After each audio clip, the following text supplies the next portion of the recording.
And to me, it's nauseating. It's absolutely nauseating because multiple mental health clinicians said that Derek had limited intellectual ability and was not capable of consenting. Congratulations. Boom. Right? Change soccer in America forever. Hella bugs out here.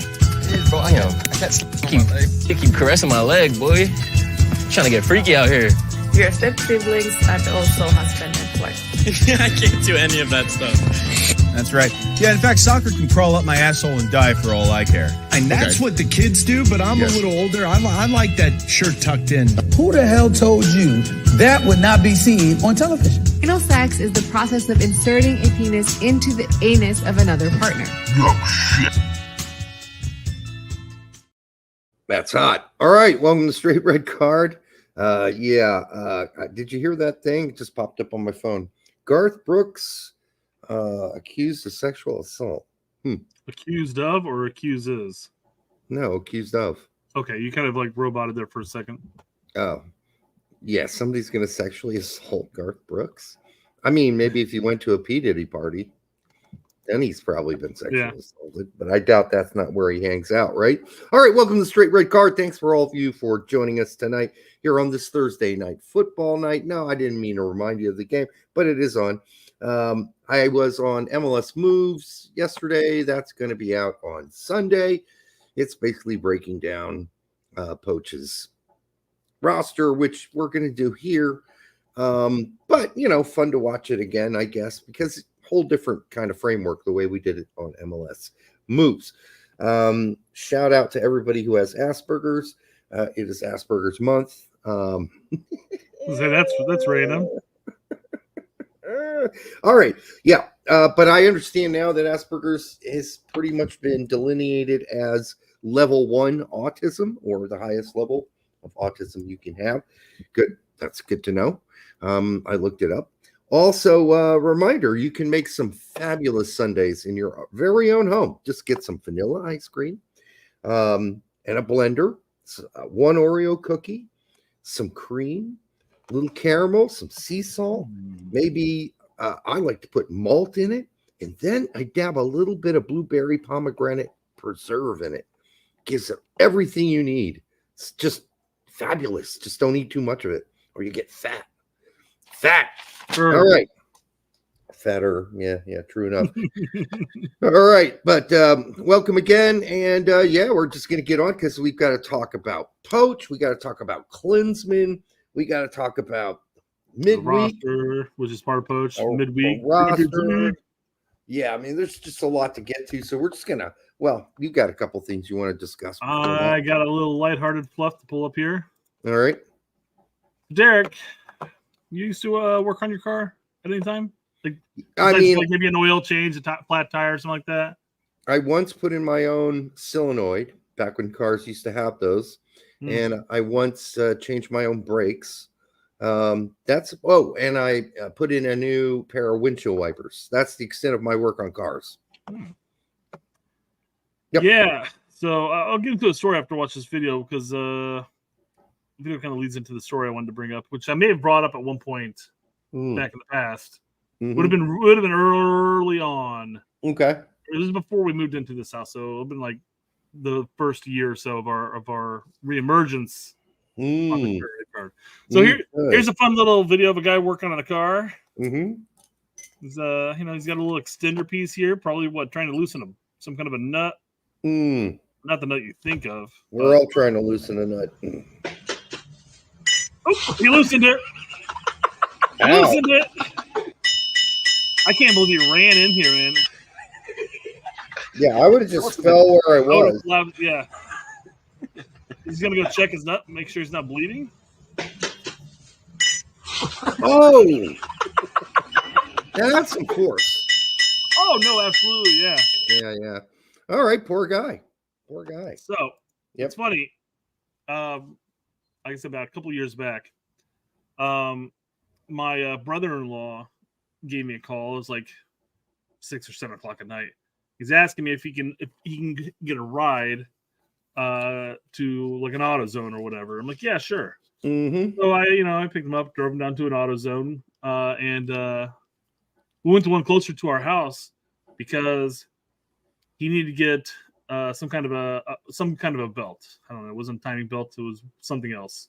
Mm-hmm. And his car was back at his job, which is actually closer to my new house. Mm-hmm. So we went there, and he's working on it, and this specific belt is like winds all the way in and out and like zigzags around the engine. So he's like shoving his hand in there, trying to wiggle it around, and he's got to loosen something. And he's got one of these extenders on it, and he's pulling back to loosen, and it shoots off of the wrench or whatever the fuck he was using, and clocks him right in the forehead. Mm. And he was, doing this, and I'm sitting there like holding back laughter, of course. Yeah, timing belt would be my guess. Yeah. And I'm like, dude, you okay? He goes, yeah. How did I end up on the floor? I'm like, at least his head's protected by a skull. All right. True. I'm pretty positive though he had a concussion. Could have been. But he refused to go to the hospital to get checked out. I did. He's still alive today. So that's good. Yeah, I did too. When I got in a car accident, I actually, this is in college, I actually cracked the windshield with my head. Yeah. And didn't go to the hospital. The ambulance arrived. The gal who was driving next to me, we were both not wearing seatbelts, and somebody pulled out in front of us. She went to the hospital. I think she hit her head on the steering wheel. I hit my head against the glass. Yeah. And just walked around for 2 weeks like, I don't know. I didn't know who I was, where I was, what my name was. Yeah, so that's a concussion. Dude, I gave his wife a call. I said, hey, he's refusing to go to the hospital, but he clocked his head pretty damn good. God Kongsnake says, wear your seatbelt. He's right. You should always wear a seatbelt. I do now, but back in those days, we're talking like the 90s. It wasn't the thing yet. People didn't wear seatbelts. Look at the head on this fucker. Oh, Jesus. That's what she said. I mean, that sucker's it looks like foam. It was like legit just foam, like you just like frothed it. You got your little your coffee frother. Yeah, I know. It's the golden drac. It's the last one. So yeah, tasty vibes. Just enjoying my bourbon tonight. Which bourbon? Look at that. Look at my nose. You got. I know. I got a little. Reminds me of Hot Fuzz. You ever see Hot Fuzz? No. So it's a movie about cops, and it's a comedy. It has Simon Pegg in it, so it's just it's a British comedy. And he's out at a bar with all the cops, and these detectives are giving him a hard time. And they take a drink of their beer, and they've got a beer stash over top their actual mustaches. And he goes, Simon goes, "You've got a mustache." And he goes, "Yeah, no doy." Well, something along those lines. I mean, I don't think he said, "Yeah, no doy," but something along those lines. You know what they would call this? They'd say, "Hey, you got a little schmutz on your nose. Got a little schmutz on your nose." It's a Jewish thing I heard. It sounds like a Jewish term. Yeah. But a lot of Germans, used words because, well, Jewish people were in Germany at some points. All the way up to the Hitler guy. I shouldn't say his name. The H man. The major Yahtzee. Yeah. So even in my family, on the German side, they have a lot of Jewish slang. It's really odd. And my mom doesn't even know. She's like, "Oh, I didn't know that." Yes, Mom, that comes from. Oh, okay. I didn't know. My mom used to say it. She always says that. Your Omi used to say that. I didn't know that was Jewish slang. Yes, it was. All right. Anyhow, we'll move on. All right. Derek, you ever watch basketball much? Like, not at college, but NBA basketball. Not much anymore. I do watch the playoffs if, in fact, Indiana's in it. Yeah, the Pacers make it, which they did last season. Yeah. But yeah, so you don't necessarily take into consideration jersey swaps in the basketball community. You imagine that's predominantly a soccer thing for the most part, I imagine. I can't imagine sports. But there was a fun little get together between two different people from two different teams swapping jerseys. All right. Because here they are talking, hey, should we do that? Should we do it? Yeah, the other guy. I don't know, bro. The other guy's name White, right? Nope. Here he goes. I'm gonna pause it real quick because we got dinged for the stupid after the game from Man City. Oh, I don't want to get dinged from TNT or whatever the fuck this comes from. NBA. Well, that's always a TNT though. But they still own the rights to all the footage. All right, so he's like, "Yeah, we're gonna do it, man." Black dick. That's worthwhile. Okay, that's good. Yeah, that's a good. That's worth doing it, right? Yeah, no, that's good. I like that. Yeah, well done. Well done, men. Black dick. They planned that, or somebody talked about it. Like, hey, man, let's just do that. That'd be. Well, cool. I imagine somebody told him or told Dick said, hey, Dick, you should really see if you can swap jerseys at the end of the game with so and so black. I don't know. I think it's the other guy's idea. I don't think it was the white guy's idea. No. The black the guy who with the jersey, actually his name's Black. He actually says, I don't know, man. Oh, does he? Yeah. Okay. I think it's funny. Oh, it's hysterical. Yeah. Well done. For the 110 of you in here, make sure you like, subscribe, share it with your grandma. If your grandma's dead, share it with your stepsister. If you don't have a stepsister who's also your girlfriend, well, just send it to somebody else. All right. Do you have, when watching soccer, Derek, do you have any kind of things that you have to do consistently? What's the phrase for those things when, like, you wear the same pair of underwear? Nope. Nope. What is that called, though? Superstition. Thank you. Superstition. Do you ever pawn your superstitions onto other people? I don't have any, so no. No, I don't have any, so I don't. I have no superstitions whatsoever. Oh, God. This isn't really a superstition, I guess. No. He's basically, and he smiles at the end, thank God, because I was really starting to feel bad for this guy. Yeah. This one is a little bit spicy. Yeah. Talk about spice. Listen, why you eating? Why you eating, bro? What the fuck you eating? We're fucking getting beat, man. Fucking eating while we're getting beat, bro. You're not serious, bro. We're getting beat and you're relaxing. Man's eating a biryani when we're getting beat. He's laughing, kind of. Are you mad, bro? I'm not at my biryani. You can't eat while Man United's playing. Fix up, man. It's their fault. But if it's rest, look at this team.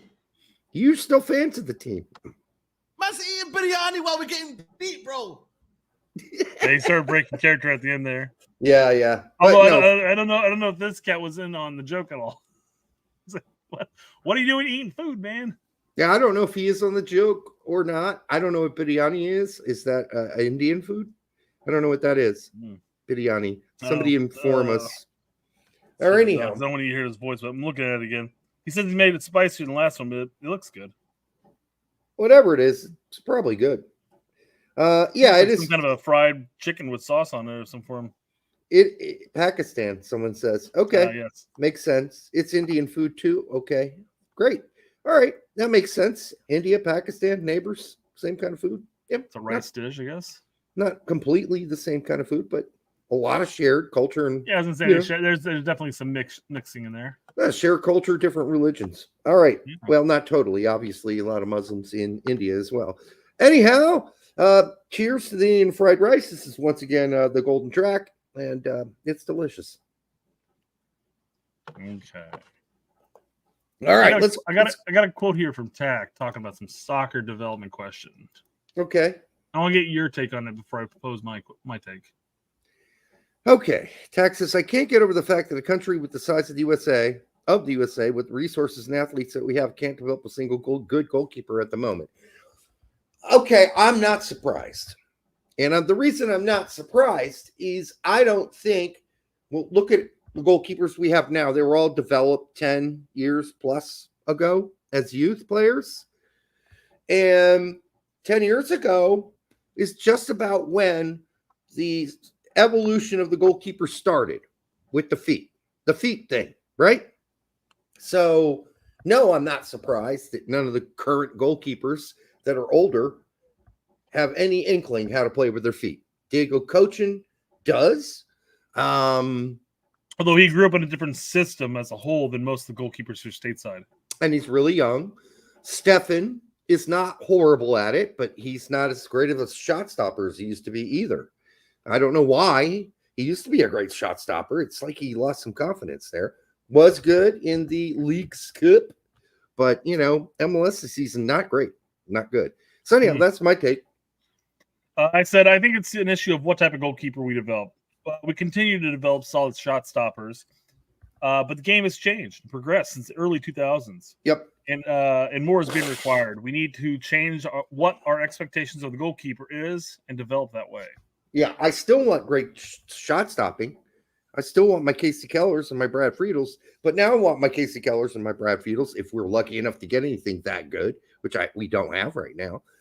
I'd like them to also be able to pass, if possible or if necessary. I still hate this playing out of the back bullshit, by the way. I fucking hate watching that kind of soccer, but okay, fine. Teams are going to continue to do it, and a lot of teams require it, and that's fine. I just hate watching it. I hate watching it. I think the idea of playing out of the back in a Greg system where it's slow and methodical forward up and not necessarily playing in the transitions is different than if you were to play out of the back, but you play into the transitions. So if their entire team's up and pressuring you, and you play it out to a back, and he plays it up 40 yards to Pulisic, who's making the run forward, that's different than us horseshoeing our way up the pitch. Right, which is what a lot of teams do, not just us. Sure. And it's shitty to watch. And I always laugh my ass off when some team ticky-tacks it around in the background in their own final third, like they got a bunch of Pelés back there, and they lose the ball and they get scored on. It's like, fuck you, dude. Why'd you play like you're a Nimrod? Why are you playing like that? Yeah. Well, I mean, and it's fine if you want to play, again, the horseshoe your way up the pitch and everything like that from time to time, but you got to sprinkle in a bit of a counter here and there. Exactly. You got to mix it up so you keep them on their toes. You got to keep them honest. Yeah. That's what we see too few or too little of, is teams that are like, all right, you're going to press us this high? Well, we're going to kick it over your head and let our fast center forward go get the ball and drive it right at your goalie, right? That's what we're missing in this game. But it's just, we're going to continue to go. My dad watches with me often on the weekends in the mornings, and he's just like, I can't believe that all the teams do this now. It's so stupid to watch. They're just asking for it. And every time we watch, somebody inevitably makes an error that leads to a goal every morning. Yep. Dave Lamont says, we don't need our goalkeepers to be like Ederson or Prime Neuer. No, that's asking a lot. What we need from them is to be competent enough with their feet where they aren't concerned about it, so they can focus on shot stopping. Absolutely agree, because there are lots of goalkeepers out there now who are just competent with their feet. You know, anybody complaining about it, that they can't do it. They just aren't Ederson, and they aren't Manuel Neuer. And nobody's asking for that. You're absolutely right. We don't need that. That'd be great if we got it, but we can't even get close to that. We're nowhere near that, So, yeah. It's funny. It's funny you mentioned Zach coming back and everything like that. You mentioned how he's not awful with his feet.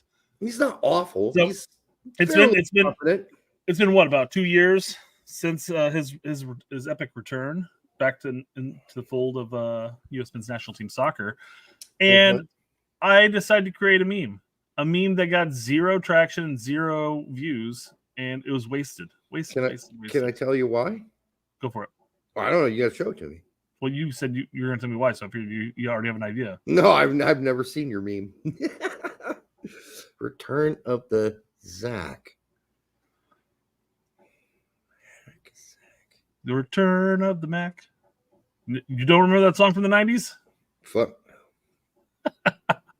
Absolutely not. Yeah, that could be it. But no, it wasn't even that people were viewing it and just not responding to it. But it wasn't getting any views on anybody's response. So I posted it on Lawless, etc., and other people's. And it's just it would get 100 views. I'm like, oh, it sucks. This meme sucks. Shut up, Pluto. This is a great meme. Great meme. I don't know that song. I listened to good music in the 90s, Brett. Good music. R&B. It's nice. Is it? Okay. Yeah. I've never heard of it. It was never my shtick, but yeah. Okay. All right. Wasted on you too, Eric. It was. You just wasted all around. You might as well have been 8 beers and 6 whiskey shots under the table when you made that. There we go. Neither he has no idea what this means. Neither does this Gen Xer. So there you go. Yeah. Like I said, I listened to really good hip hop back then. We're talking Tribe Called Quest, Black Sheep, De La Soul. I'm sure it was a fantastic tune, but it's probably more mainstream than I would have liked. So there you go. Derek, there is a town in India called Cum Bum. Okay. I mean, is that a request to a bum, or is that what you call somebody who just walks around town jerking it? I don't know. All right, what else we got? I'm gonna play that song for you at the end of the show, Derek. Not on the show because I don't want to get dinged for it. Although they just copyright claim it, wouldn't do anything. Oh yeah, of course they would. We played 9 seconds of "Don't Bogart That." Or wait. Hey, a much lesser known song. We literally played this part. Don't bogart that joint, my friend, and cut it off. 4 seconds. You know, I watch enough live streams of people playing actual music and stuff like that, and they just don't monetize their shows, and they know that the monetization is just going to go to the owners of the songs and stuff like that. Mm-hmm. But they still make their super chats and members chats and whatever else, YouTube Red and stuff like that. Okay. So we could get to that point where we just play music and we don't care. But Bangkok, another great name for a city. All right. Let's see what we got going on here next. You like Bangkok? I like a Bangkok. And then mixing up 2 different references there. Mm-hmm. Okay. So let's talk about the Club World Cup. As exciting as that is. Okay, yeah, please. Let's do it. I'm just so excited. I'm titillated. I know. So Inter apparently, Miami is set to qualify for the Club World Cup as the host nation, which isn't defined how the host nation is picked. Now, a lot of people are arguing it's a supporter shield or it's the MLS Cup. I haven't seen that. I haven't seen it defined. No, that's the thing. It's not defined. So the way that's set up here is, CONCACAF gets 4, and then the host country gets 1. Okay, so it's just Don Garber's pick. We have our 4 from the previous 4 CONCACAF Champions Leagues. And then all of a sudden, Inter Miami is set to qualify as the host. Because, one, the home opener is going to be held in Miami, so clearly that means that they're likely to win Supporter Shield, so they should get the host, right? Yes. But then people will make the argument that the MLS Cup winner should get it. I think they're looking at the money as always, and they're 100%. 100%. Let's just do it that. I'm not surprised that it's Miami. Nobody probably is. They were going to find a way. So once they won the Supporter Shield, they're like, okay, that's enough for justifying it. Let's announce it tomorrow. The funny thing is I'm both okay and not surprised with this. First off, I think the Supporter Shield should get the host rights there, more so than the MLS Cup, because it didn't happen because Chicago flamed out. But let's just say Chicago eked in on the play-in for the playoffs, and then happened to go on a streak and win the MLS Cup. There's no reason why they deserve to be the host nation for the Club World Cup. There's no chance. It makes sense that the Supporter Shield would win it, and Miami is all but solidified it at this point. But let's just be really honest. It's kind of horseshit. Yes, and that's why I'm saying I'm also not okay with it, because this is clearly being done because MLS doesn't give a damn about the Supporter Shield. It is just a little round disc they give away to the best team of the league. Sure. They care about the MLS Cup because that's where all the money's made. So the only reason why I think they're really focusing on Miami getting it because of the MLS or the Supporter Shield is because it's fucking Miami. And they're looking at this right here.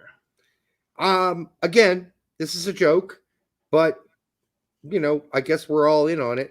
I mean, if MLS doesn't think we're all in on the joke, like we don't get this is a joke, then they're idiots. But and Don Garber doesn't want you to talk about. They probably don't think we're in on the joke. They probably think most of us. Here's how they envisioned it when they decided yesterday they were going to announce this today. You know what? We'll just announce it now. They just won the Supporter Shield. Everybody will embrace it. It'll be fine. No one will criticize it. They're fucking idiots. All right. That place is run by morons. Don Garber doesn't want you making everything about Messi, though. But MLS constantly makes it about Messi. Yep. Without saying Messi's name, of course. Mm-hmm. Oh, they said it plenty. They're saying his name all the time. Now, here's the question. If Columbus, let's say Columbus Crew had won the Supporters Shield, do you think MLS or all these articles would be coming out basically stating that the Crew would be going to the Club World Cup? No, or do you think they're waiting until MLS Cup final happens and then go from there? Nope. They would have said Miami's hosting the first game of the. They wouldn't have cared, yeah. And they're in. Host country picks whoever they want, so Don picks whoever he wants. Don picked Miami. There we go. Not shocked. The Supporter Shield is just an excuse at that point. But at least they're Supporter Shield. They're a good team. They won the Supporter Shield for a reason. But I mean, they were still doing very well without Messi. So sure. Welcome to MLS Moves, by the way. As I said earlier in the show, I was on his show and we taped it. It was a lot of fun. That'll be on Sunday. Sometime he's going to drop that. So, Will, welcome to the chat. Nice to have you here.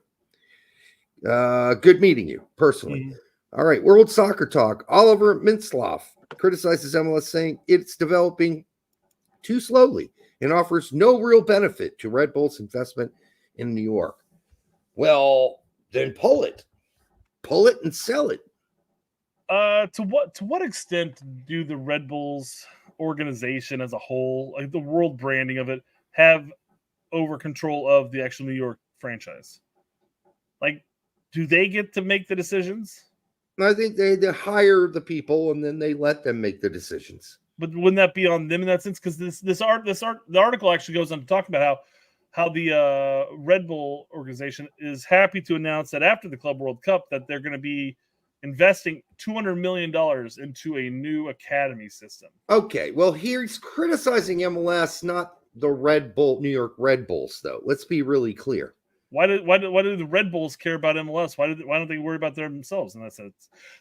How many people? How many people from the Red Bull organization have they brought up through the system besides Tyler Adams? Okay, hold on. He's criticizing MLS, not the New York Red Bulls. He's fine with what the New York Red Bulls are doing. Yes, he hopes that more players come up. By the way, that Caden Clark kid's playing pretty well right now for Montreal. And yes, they haven't developed as many players as we would hope. They developed Tim Ream, Matt Miazga. You could name a few others that came up, not necessarily, but at least with the two team. But what he's specifically criticizing, like a lot of the big-time money owners, not the old school owners, is, hey, where's the fucking growth, man? You guys are so slow to raise the cap that you had to make Don Garber go out and make up some shit called Gam and Tam to spend more money. He's specifically talking about the academy systems. He even talks about that's the whole reason why he boasts about the developing a new academy. What did he say about the academy systems? He talks about the growth and development is slow in MLS, and that all of a sudden at the end of the whole shtick, he talks about how they're going to be incorporating a new academy for $200 million. Well, that's great for him. I mean, slow compared to what? Dallas is not slow. There's plenty of players that have been coming out of Dallas now for at least a decade. Sure. So, I mean, are some academies slow? Sure. They're slower than others. But there's no doubt about it. I guess my point is, why would he care about what any other team in MLS is doing if the Red Bulls were doing what was right? Well, I guess they're going to do what's right? But it means, like, if the Red Bulls were fine and developing talent that were going into either Leipzig or Salzburg, then there wouldn't be a problem. Why would you incorporate another $200 million into a new academy system in the States if it was being fine? I don't think he's just criticizing development. He's saying the league itself is developing too slowly. He's criticizing the whole shebang, the salary cap, their willingness to raise the cap in general to pay players more. I think it's the whole thing. Make the league into one of the bigger 10 leagues in the world. And I think that's what he's criticizing. I mean, the rest of it, that's fair. That he doesn't get specific enough for us to really understand what. I guess it's strange to end it all off with talking about how, because it says it's developing too slowly. Well, that's on and no real benefit to the Red Bulls investment. But then he talks about how they're going to incorporate a whole new academy system. That's probably World Soccer Talk taking two totally different comments. It's possible. And putting them together. Listen, these guys, no offense to them, they do it all the time. All right? They put two quotes that are about two different questions on the same post, and you're like, what? Those don't even correlate. He's talking about the league, and now we're talking about the academies. He's not talking about the academy, Oliver Minslav, in the first quote. And yet now we're talking about the academy. So I wouldn't trust this post. Well, I'm just saying that the overall investment, quite frankly, has been minimal compared to, say, the newer expansion teams for that matter. But even then, you have an academy system, you have an MLS2 system, which isn't great by any means, but you could start, if you're concerned about the development of the players compared to the investment, then start developing the youth and then just bring them over more often to your satellites clubs. All right. But 10, 15 years ago, there were no academies. 10, 15 years ago, there were academies. They weren't free, though. They weren't free. And, okay, they weren't real. All right? They weren't real investments. It was just a squirt here and a squirt there, except for FC Dallas and maybe a handful of others. Philadelphia, they started early and kept it up. But a lot of teams didn't. So if he wants to complain about that, the fact that it took Minnesota ages to put together, or there are other teams I could criticize too, and I'm not going to list them all off, who really didn't commit to building great academies. 10, 15 years ago, Minnesota wasn't part of the organization, or part of MLS anyways. But to say that fine, but they waited forever to actually start an academy.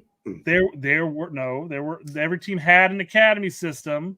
A free academy system is what I'm talking about. They didn't have one.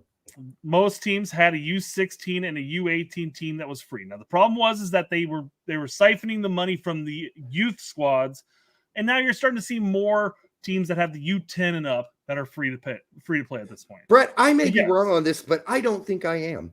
Minnesota United did not start an academy. It took them years after they were a fucking MLS team to actually start an academy. And they would have just started it recently because they've only been around for years. They've been around since when? Look it up. I bet you it's longer than you think. A lot longer. Anyhow, that's details. We don't need to get into the argument about it. The point being, I think this is a miss. I want to find out how wrong I am. 9 years. Okay. Wasn't so it doesn't matter. So it was approximately 10 years ago, like you said. But I guarantee you, they had an academy system within the first year and a half or 2 years. Nope. Guaranteed. Okay. We'll look it up. We'll bring it up next show, but I'm not looking this up anymore. I'm not boring motherfuckers with this. Anyhow, I just think this post sucks. That's all I'm going to say. It's two things talking about two totally different things. I hate posts like this. He's talking about the whole league, and then they put down specific things about the academy. Okay, fine. It's not a full story. I don't know what the fuck they're talking about, basically, is what this post comes down to. So, all right. Well, we're sticking with MLS, Derek, so I hope you're ready to bore more people, okay? Yay! And this kind of leads us into this right here. Do not panic. Do not panic. Cap them now. Cap them now. While I don't think he's necessarily do not panic anymore, he's still not. I mean, he can still switch. So, but let's talk about him. That's not happening. That ship has sailed. Yeah, Cavan Sullivan will 16 years and 9 months when the 2026 World Cup comes around. If he continues this trajectory, okay, dude. Whew. All right, I think that he's been great so far. So that's fine. I don't know if I can yet call it a trajectory, but that's okay. I think there's a chance we may see him on the squad. I think there's very, very tiny, small, infinitesimal chipmunk-sized testicle chance he makes the team. Pulisic made his U.S. men's national debut at 17 years and 6 months. and was already the best player on the team. Okay. So you're telling me Cavan Sullivan's going to go to Europe and be starting for somebody or playing regularly like Pulisic did at Dortmund and then get a call up by the time he's 16? No, he's not. There's also a massive difference between Pulisic's debut, which occurred during qualifiers and during the years leading into a World Cup, whereas Cavan's not even going to. I mean, by 2026, he'll be 16 years, 9 months. That means he'll be in Europe for a total of 9 months at that point. Please, he's not going to be. I mean, if he does, I'll happily eat crow in this, but he's not going to get called up to 2026. No chance. No way. You mean, listen, and the team he's with is Man City. He's more likely to be loaned out right away, right? As soon as he gets there, he's going to be loaned out. Oh, 100%. So, yeah. That's a weird thing, too, because if he's going to be 16 years and 9 months by the time of the World Cup, that means he's going to turn 16 before the winter window. And Pulisic, Man City just call him in at that point, or does he have to wait till the winter window? Yeah, listen. This is not happening. I'm not getting into the mishmash of it. This would be a fucking miracle if it happened. And the fact that people are going to post this is fine. If you want to take out the lube and wax that hard about something that might happen, that is more than likely not going to happen. I'm fine, but I just think it's blowing the Cavan Sullivan's horn way too hard. Let's stop it. Let's not do this. Let's not do this to ourselves. I just think it's not worth it. Jeff Carey for $4.99. It's good news that they are spending $200 million on development. It sure is. It is good news. 100%. I agree with that. And I'm fine with them creating a second academy team if they want to start trying to filter more, because all that means is that they believe in the U.S. market. And maybe MLS, or maybe the MLS academies and the MLS development as a whole throughout the different varying levels isn't quite there. By all means, invest. Now, listen, we have friends that right at that venue, so I'm not smashing the whole venue, but that post sucked. That's all I'm saying. That post sucked. It was incongruent. It was unclear. The guy's criticizing the league. Then they're talking about academies. All right, which one are you criticizing? Are you criticizing both? Do they somehow hold hands together? If they do, tell me how. That's all I want to know. If you're going to post up an article, be clear with your criticism. Yeah.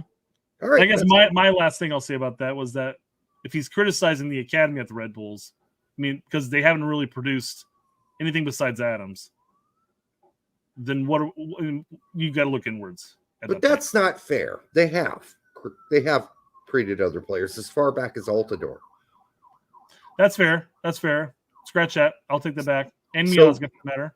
Ream was part of the first team. He wasn't part of the academy system. Yeah, he played for the RB2 team for a while. I don't know if they had an RB2 team 40 years ago. I think that he's not that old. I've got a quote from him saying exactly how old he's going to be at the World Cup. So I think it might have been 40 years ago, Derek. You can go check it. Pretty sure Tim Reed played for the 2 team before he came up to the 1 team. Out of college. He did go to college. This is true. It's possible they had a PDL team. Well, whatever the fuck it was, he played on the 2 team. I'm just telling you. For my memory, that's what I remember. So, and he also played for the Chicago Fire 2 team, I guess, in college. He played for the PDL team for Chicago. Yes, absolutely, 100%. Okay, so, does that make him a development guy? No, not really. But I don't think this guy we're talking about from the Red Bulls is criticizing Red Bull New York, Brett. I'm saying it again. He was not criticizing Red Bull New York. No.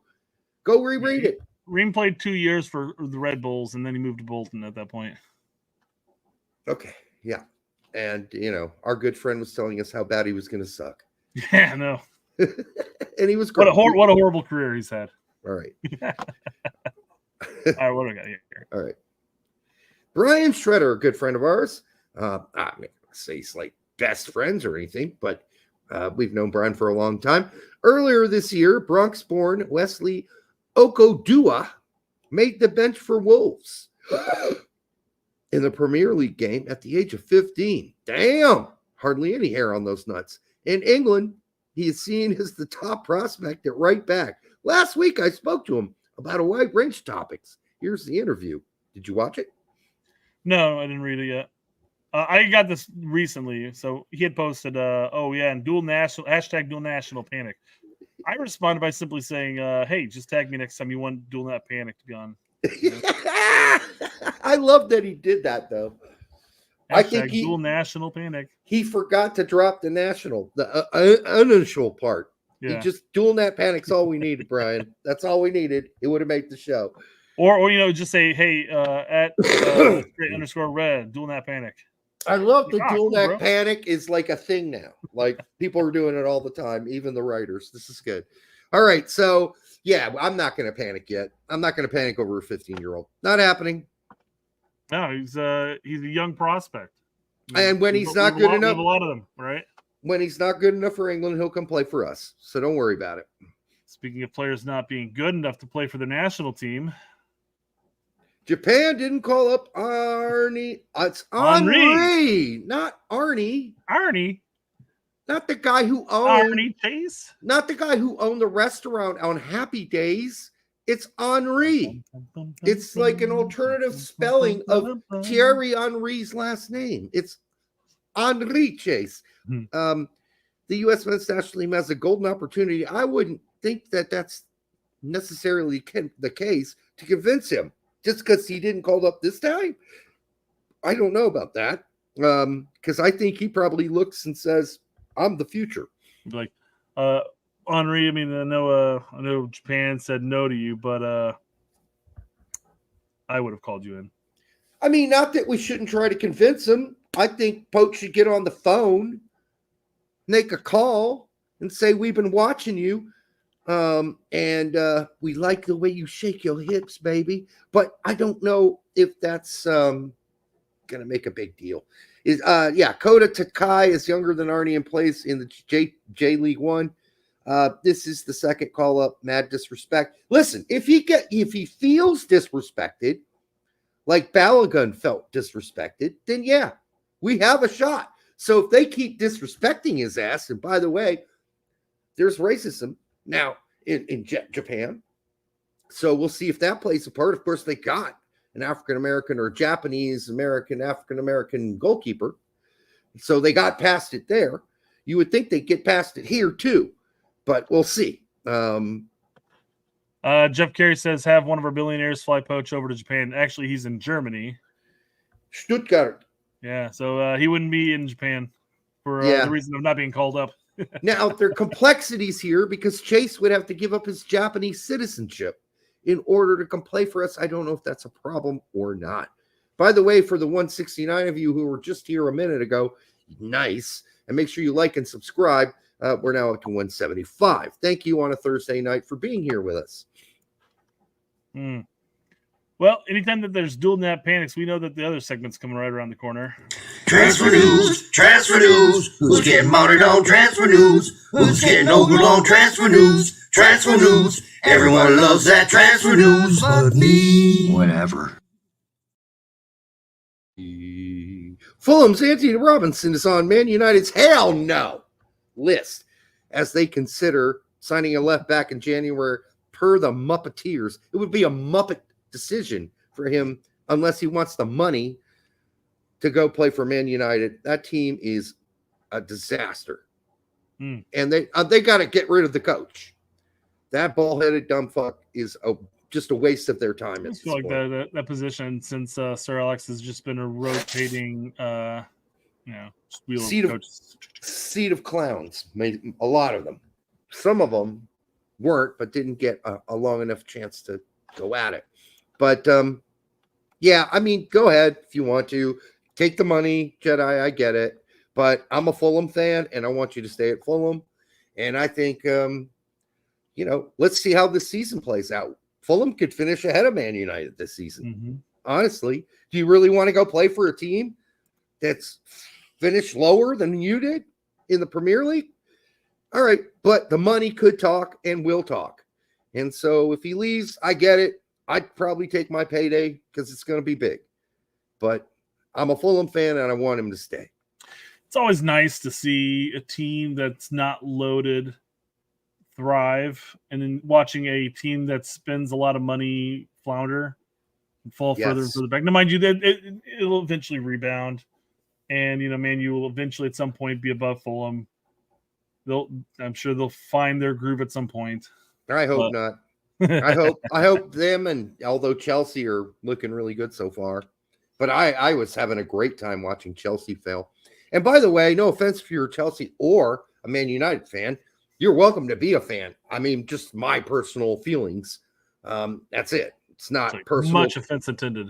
It's not personal towards you. I'm just not a fan of the traditional big clubs, because it does seem to me a lot of fans were like, who am I going to be a fan of in Europe? And they pick the biggest club they can find, or the club with Messi on it, or one of the big players at the time, and they pick that team. Well, I've been watching Fulham since 2002. So, I mean, I got something invested in this at this point. So you ever see the meme? It's like you're a standard U.S. soccer fan, and it shows a truck, and on the back of the truck, it had like a picture of like, Inter Miami sticker, and then all of a sudden there's like a Man City, then a Bayern Munich, then a Barcelona, and then a Inter Milan sticker on it. Madrid, Real Madrid, yeah. So yeah. I mean, listen, I'm not faulting anybody for loving the team that they love. It's just I'm an underdog guy. That's what I am. So I've been a Fulham fan for a long time. And that's always the funniest thing whenever you start talking about like, oh, this week, I couldn't watch all the games, but I watch X, Y, and Z. And they're looking at it like, well, why are you watching those scrubs? Why didn't you watch like Madrid take on Atletico or something like that? I know. I'm like, you know what? I'm happy to watch Norwich, and watch Sargent score goals, than to watch a team I have absolutely no connection to.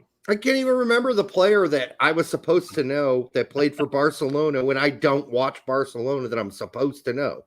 Yeah. That went to, where'd he go? Chelsea, maybe? Was it Enzo Fernandez? I can't remember. Anyhow, no, I didn't know. I don't watch Barcelona unless they're playing at this point right now, Real Betis, because I want to watch Johnny Cardoso. Other than that, I don't watch Barcelona. I don't care. They could fall off a cliff for all I care. I don't want to watch them. I don't watch Real Madrid. I don't watch all the big clubs. I don't watch Bayern unless they're playing Hoffenheim or some other team like Dortmund with Americans on it. Don't care. Not interested. And people were like, well, you don't really love the beautiful game. Oh, come on. Do you think fans? If I can stomach championship ball and you can't, then that makes me more of a soccer fan, right? I mean, it's not about the beautiful game so much as it's what club is your heart and soul dedicated to. That's what counts. And so I have one of those clubs, and that's Fulham, and I would watch them if no Americans were on it. And I have before. There have been many lineups prior to Jedi showing up and Reem being there. There was a kind of this period where there were no Americans. I still watched the games. All right. Justin, FC Barcelona are set to sign Pedro Soma on a permanent deal. His current club will receive $800K. Pittance. Plus bonus if Barca signed the American midfielder. Barca will own 80% of the player if they fulfill the above conditions. Pedro is playing for Barca on loan. He's not playing for Barca. Let's be really clear. He's not going to be playing for Barca. He'll be playing for the youth teams. I wish people would be more clear about that. Because if you read this, and let's say you're a guy that just didn't know who this guy was, Pedro Soma, you'd be like, oh my God, Pedro Soma was signed by Barcelona for $800K? Well, that's weird. $800K. That's kind of small. But hey, Pedro's playing for Barca on loan. That's all that matters. So come on, guys. When you're posting this shit, don't assume everybody knows that Pedro Soma is a youth player. So when you will be playing for the Barca youth on loan. So Pedro was originally playing for a team that's in basically youth regional. Yes. In Spain. And they're going to get $800K. That's not a bad amount of money, I guess. But plus any sell-on value. Your post ain't going to blow up if the guy's playing for Barca youth. Sure. I agree. Right? So you just avoid talking about it like it's just in. Look at it in capital letters. Just in. Come on, Nico Weezy Icanana. He was loaned to the B team, and it's nice to see, though, because he's only been there for a short spell, that they're willing to go ahead and invest in him. But I mean, it's not a lie. It's a pittance. They found that in the sofa, 800K. Let's see. What do we got in this cushion? Well, here's $200,000. Whoa, come on, guys. Come on. Scrounge up the rest. Let's go. Here we go. Found the other 600 mil. I was sitting on it. My bad. Here it is. All right. I mistook that for facial tissue. Sorry. Exactly. It's a little bit of clickbait there. All right. And we bit. Now we bit because we wanted to criticize it. All right. Yeah. So Fonseca has chosen Yunus Musa as Fofana's deputy, so backup, but emphasized that the American must evolve into a passing midfielder rather than a ball-carrying midfielder. Boy, does that sound familiar? Who's been saying that on this show? You and I, for about, 2.5 years, 3 years now, rather than a ball-carrying midfielder to adequately support the Rossoneri's cause. Absolutely. I love his ball-carrying skills. The dude is broken in the final third. He's broken. Absolutely broken. Like a batter in baseball who takes a fastball inside and it hits the skinniest part of the bat. Broken. He needs to fix that, and I don't see a fix coming. Brett, I just don't, unless that soccer IQ starts taking leaps and bounds. Because good passing in the final third isn't just about technical ability. It's about understanding the game and who's going to be open. He doesn't seem to have it yet. So I'm reading this as more of a, instead of being a ball carrier, which, from the, our defensive third into the attack, that he wants them to be a get the ball on our defensive third and immediately look for a pass out. Well, at least for midfield. Yeah. I think he said, I'm okay with him carrying the ball up the field all the way up to midfield out of the final third. But where's the fucking pass after that? Where's that going to? Who is it to? To no one, generally. It's not to anybody with any real use. So that's been his problem and his fault so far as a pro. And I love his ball skills, his tight ball carrying skills. You can't really take, although we've seen him dispossess already in the last 2 seasons, quite a bit, but not enough for you to say he's still not a great ball carrier. He is. But boy, get him in the other team's half, and he probably should have had 2 assists last season, to be fair to him, that were just blown shots by his teammates. He should have had 2 or 3 goals, too, but the posts are a bitch. Yeah, exactly. So, yeah, we'll see what happens. Musa is still so young. Once he unlocks the level to his game and his decision-making in the final third, decision-making mostly, he's going to be an even more incredible player. Like, the only problem with this is there's no guarantee he's going to do it. We've seen players hit barriers like this before, and the only thing that they end up being is great ball carriers. You can get better at passing. I think the guy, when I think of Musa, I think of what's his face from Columbus? Nagby. I think they play very similar games.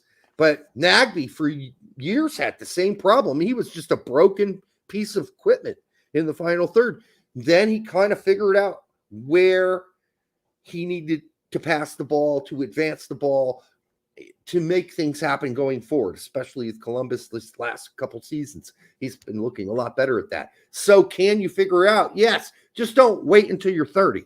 That's all I'm saying. Don't wait until you're 27, like Nagby did, to figure out how to be an offensive weapon. Yeah. I mean, I feel like as far as just getting your head up and looking for those passes and being able to split the seams, I think that's something you can pick up.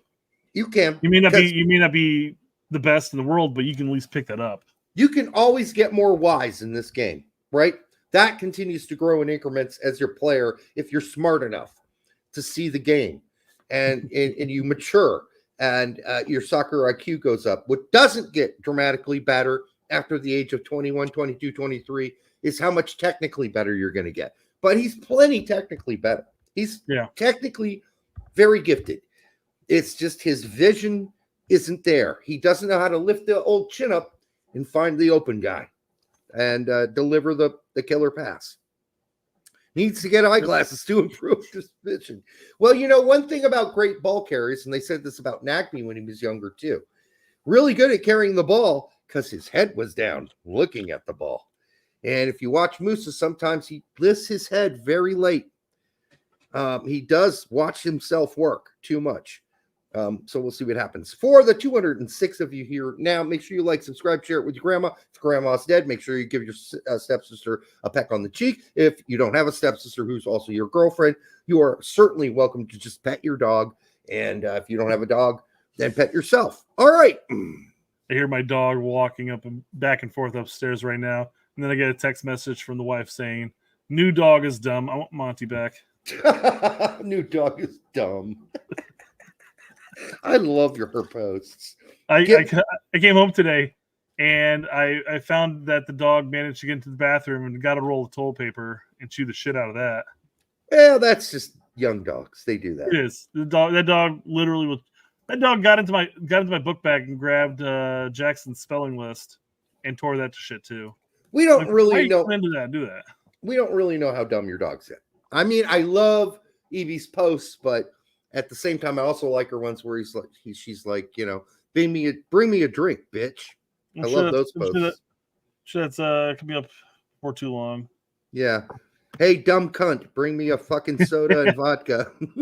Hey, before you go to bed, you fresh my drink, you twat. Yeah, twat. Oh, that was a good one too. Yeah. All right. Yeah, the most. All of it's meant in love, guys. It's all meant in love. It is. So yeah, learn to take a joke, people out there. None of you guys, all of you guys know how to take a joke. All right. Pierre Sage, or is that Sage if it's French? It's Sage. No, Sage? I don't speak French. I thought it'd be Sage. Could be Sage. I don't know, Derek. Pierre Sage répond à l'absence d'un attachement du groupe pour affronter les Rangers. Wow, you're going to German now. Via le conflit du pressé. No, that's my French. You kind of start hitting up in some German accent in there. German speaking French is what it sounded like to me there. Okay. All right. That's brutal, but all right. Yeah. Well, it's fair. You're German and you're trying to speak French. It's fair. I can only do the dog accent. All right. That's all I can do. Do you want to read the rest of the French, or you want to go down to the wonderfully translated language? I mean, this has got to be the worst translation ever done by anybody. I don't know what it means. I don't either, so let's read it.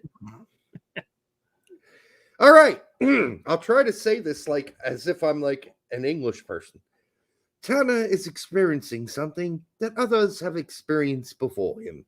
And behind that, they scored and played 90 minutes. What the fuck does that even mean? And behind what? Behind that? Whatever he's experienced, but behind that, they scored, and played 90 minutes. So there is not necessarily a tomorrow for that. The idea is not to be in a logic of repression. Fucking repression? I doubt that's what he said. But rather of performance. Even a player who has a bad match. I guess he had a bad match in his first start. Even a player who arrived late, which he did. Even a player who's shown that he's not happy. Oh, I guess he came in all crabby and bitchy. Maybe that's what it is. Maybe he was pissed off about the situation that he was in. But he just started the last game. What's he complaining about? Well, he could be complaining. I did so much for Venezia. They turned their back on me just because I wanted to get out of there. Well, maybe that's what he's not happy about. I don't know, but he shouldn't be happy anymore. He's at Lyon. He should be happy. We can expect him to have a good match the next one, and that is what we expect. So he's not playing this game because he's a whiny bitch who arrived late and had a bad match. Is that what is this? Because this is the worst translation I have ever seen. That's so funny because the last match he played, I mean, some people were saying that he wasn't that great, and then other people were saying that he was pretty good. It was such a hit and miss match for others. I don't have beIN Sports, so I can't watch it, so I have no idea. So if anybody out there is a French speaker and can tell us what this fucking translation is or what it really is, let us know. Yeah. Derek's French version was more clear. You didn't like my English? China is experiencing something that others have experienced I think he was saying that we could understand your French translation. Yeah, whatever this mishmash is. Whatever this is. He's experiencing something that others have experienced before. Like, what the fuck does... I mean, okay, cool. Yeah, if you scroll down, Brett, it says, was this translation helpful? Yeah. The answer, no. It was not. Work on the translation better. Awful. Yeah, face of an unhappy person. He's crabby. He's angry. He's disappointed. He had a bad game. We're dropping him. He's not even getting to wear the shirt during the... Yeah, he didn't play today. He wasn't even dressed to play. So there you go. All right. Okay. What do I got next? I need to scroll. I don't know, whatever, but let's make it snappy. We're an hour in. Yeah, no. Look at the tabs. The tabs are nearly expired there. Oh, this is so good. I love it. All right. You know, I can't lie. The way that Paxton Aronson drives through the attack and commands the ball these last few Eredivisie seasons reminds me a bit of Yaya Toure at City. Whoa. Okay. That's heavy praise. That's fucking a giant jump. I can see it reminds him. He's not saying it's one. It's not one for one likeness. It just reminds me. I love Mr. Eisen vibes. Don't get me wrong, but this is some weird posting here, my friend. I can see why On Track is so excited to get him back this next season. Yeah, they say that about everybody they loan, though, dude. By giving Trev some like a Southern Belle type of voice. I don't know. I don't know why I swallowed a fly. That's what I'm doing tonight. Y'all, because he ends with, y'all agree? Y'all agree?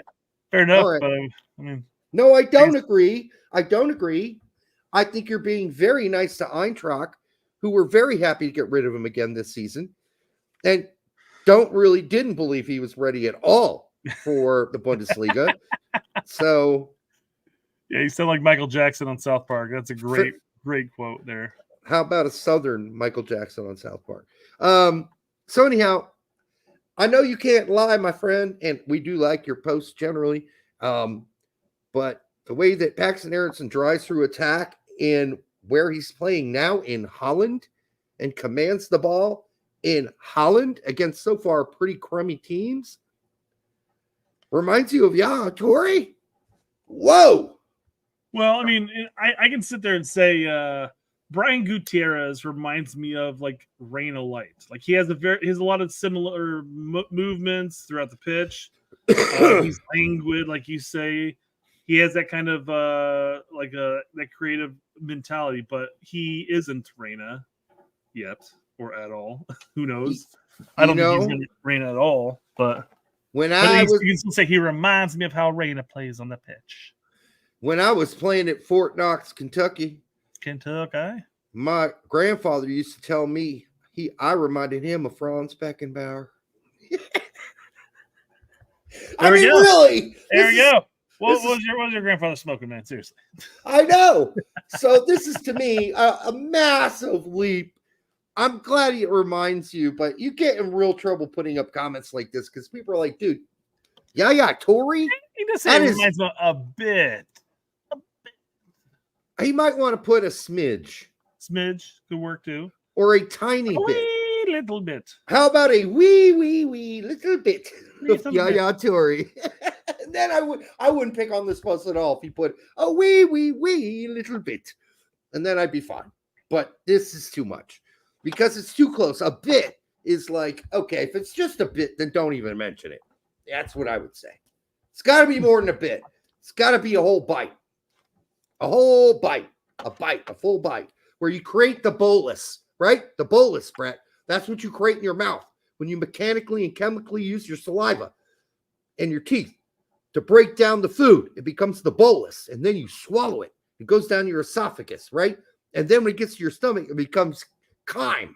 I know this because I have to teach it. All right, anyhow, yeah, all right. The bolus.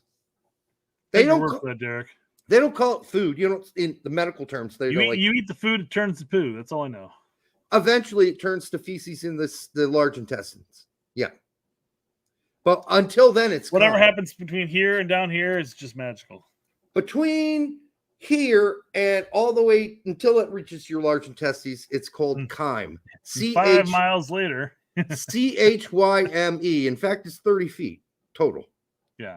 And we are donuts, by the way. I don't know if you know this, but we're actually hollow. That tube that starts at your mouth is hollow all the way down to your anus. That's more than 30 feet, Derek. But it twists. That's like millions of miles away. It twists around a lot, but you're hollow the whole way through. So in that way, you're like a donut. We're all like donuts. It's a black hole to your black hole. It's from hole to hole. It's a hollow tube. Yes. All right. Well, this is whoa. With sphincters. There are sphincters in there too. There's a sphincter at the top of your stomach and a sphincter. There's a sphincter at the top of your stomach, the sphincter at the bottom of your stomach to regulate the flow of chyme. And then there's a sphincter where it all comes out at the end. Derek just called me a donut. Is he Gordon Ramsay? I'm just saying we're all donuts. That's how we're all built. We're hollow. What are you? I'm an idiot sandwich. Like Gordon. Like him or dislike him. I enjoy his candor there. Casey just used the infamous word poop shoot.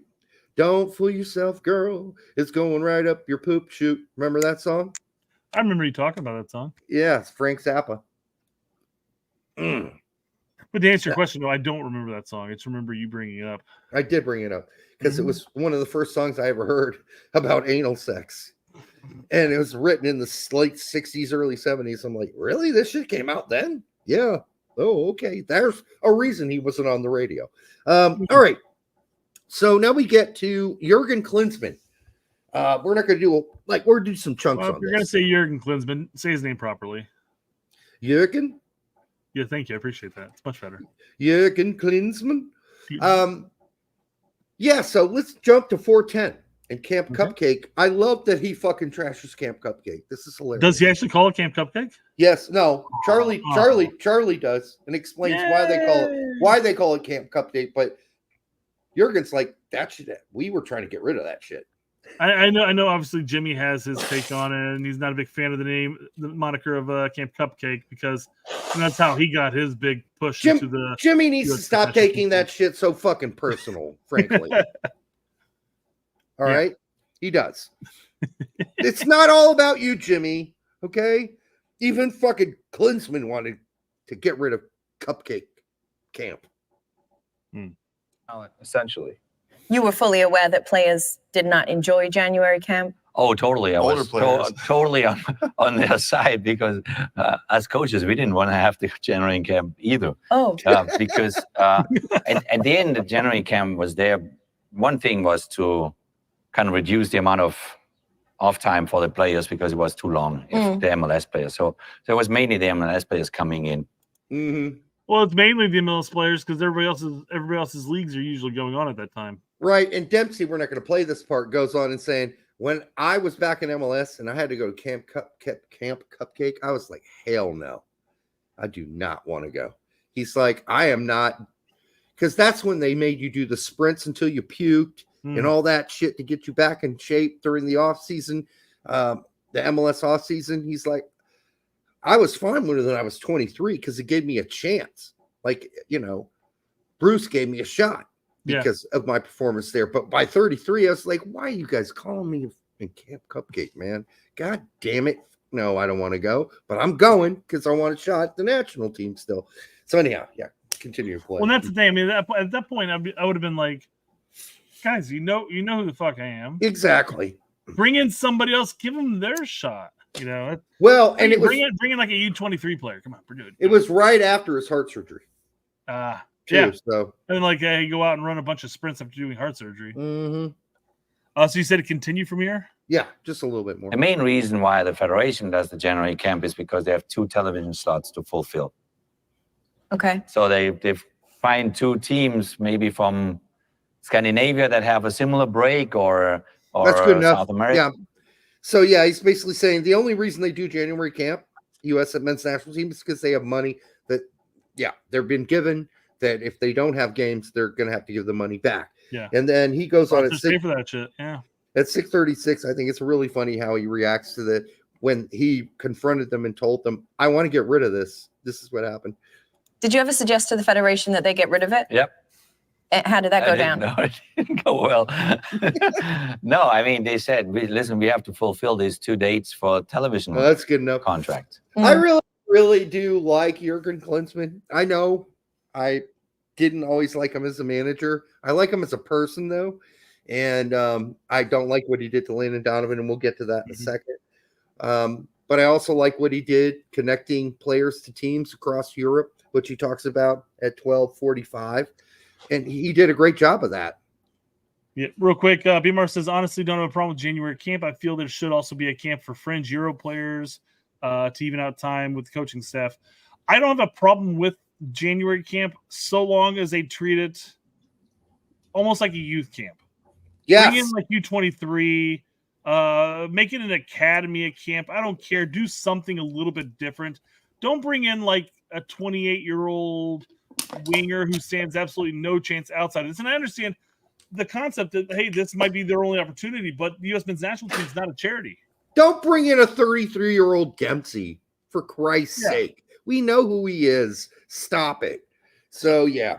As far as the camp for the fringe Euro players, I wouldn't object to that at all. If they got like a camp over in Europe and they brought in the Fossies or the Yaos of the world.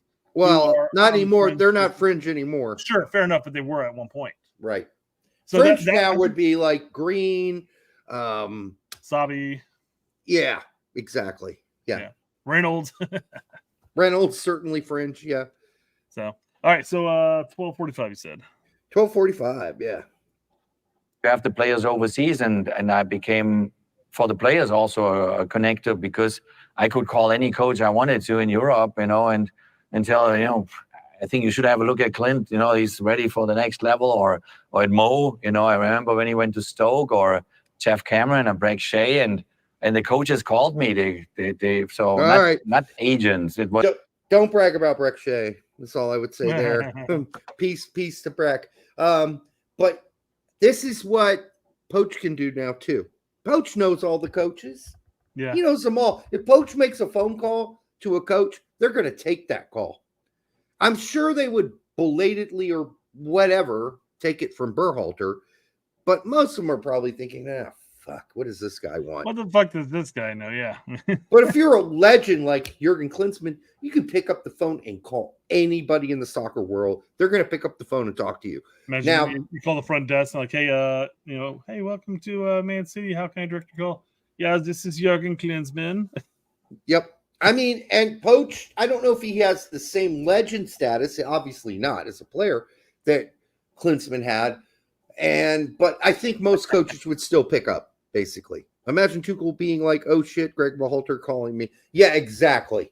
Well, it depends on how you even read that. It's like, shit, Berhalter's calling me. Or, oh shit, Berhalter's calling me. That's true. But then there'd be an exclamation mark at the end. Fair enough. Yeah. English major. All right. All right. And then 15-20 versus Belgium and expectations. That's tough. Could have won. We could have won. And that was a moment where I kind of was left a little bit empty in my stomach, because I thought, you know what, we could have beaten them. It's not, and I felt like that in America. Before we even get to the next point, we could have beaten them if Wando would have put his shot away. Right. You can skip forward about 10 seconds now after he said that about Belgium. Everybody was happy. I remember the president called and players responded and said, we should have gone further, I thought, So there came probably my German part through, and I got angry because I said, I want more than that, And I think throughout the years, American teams in almost all the World Cups from 90 on, and where there was more possible in that way, right? Yeah. I thought, and I don't know if it's a belief thing only, a kind of a mental thing, because at the end of the day, if you want to win a tournament, a big tournament like a Copa America, a European Championship, or a World Cup, you have to have a brutal belief, and also the willingness to suffer and to deal with pain and all these things. And there's I got paused at some point. Yeah. No, I mean, his point is that we don't believe enough. And so referring to the current group. Yeah. Well, no, I think he's referring to all of the teams because he was even saying about the 2014 team that after it, the president called him and congratulated him. Yeah. The press was really positive about it. We get out of the group of death. And he was saying, no, we should have done better. We should have gone further. No, that's not good enough. And that pissed me off that I was getting congratulated for doing what I thought was less than we could do. That's the kind of attitude we do need going forward. And I hope that's the attitude that Poch continues. And he used the word that Poch used today, yesterday in his his conference, which was belief, baby. Got to believe. And then the last one's on Landon Donovan at 1910. We won't go through all of this because we've talked about this a lot, but I do think he didn't get called up enough for this. Yeah. No, I mean, with Landon, the discussion was not his capabilities, what he could have given to any team at any time, because he was a fantastic player. The decision why we didn't take Wando to Brazil was simply Lando, he meant 2 years prior to the World Cup, he took a year off. Then it took him very, very long time to come back, So that was a very slow season he had then with the Galaxy to come into the roster. And we had to make the decision basically 2 or 3 weeks prior then to go down to South America. And at that point in time, we just made our evaluation and said, you know what? It's not fair now. I mean, we all know what Landon can do, but it's not fair to the other guys that worked their backs off all this time, But that's not fair anyway in comparison, because there's always going to be a player that gets called in to the World Cup that wasn't really playing all throughout qualifying and stuff like that. Julian Green. Oh, there's a great point. Yes. Mm-hmm. So, yeah, I'm calling bullshit on this.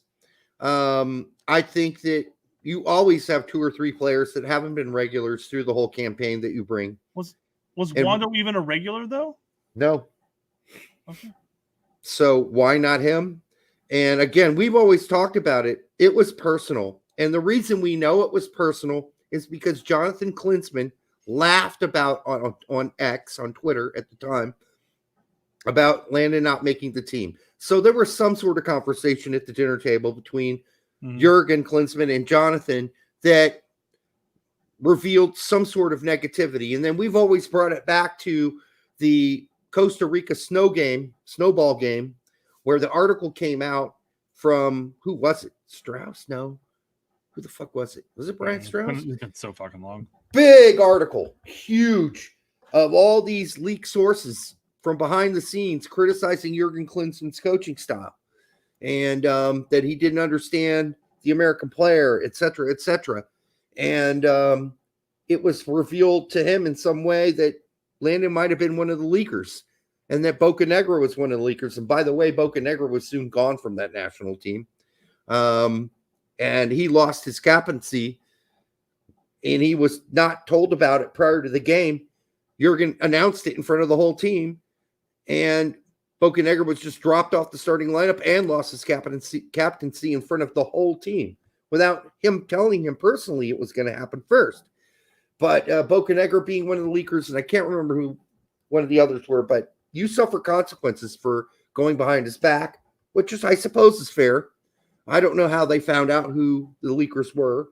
Maybe they just suspected who the leakers were, but he never forgave Landon Donovan that he suspected of being one of the leakers.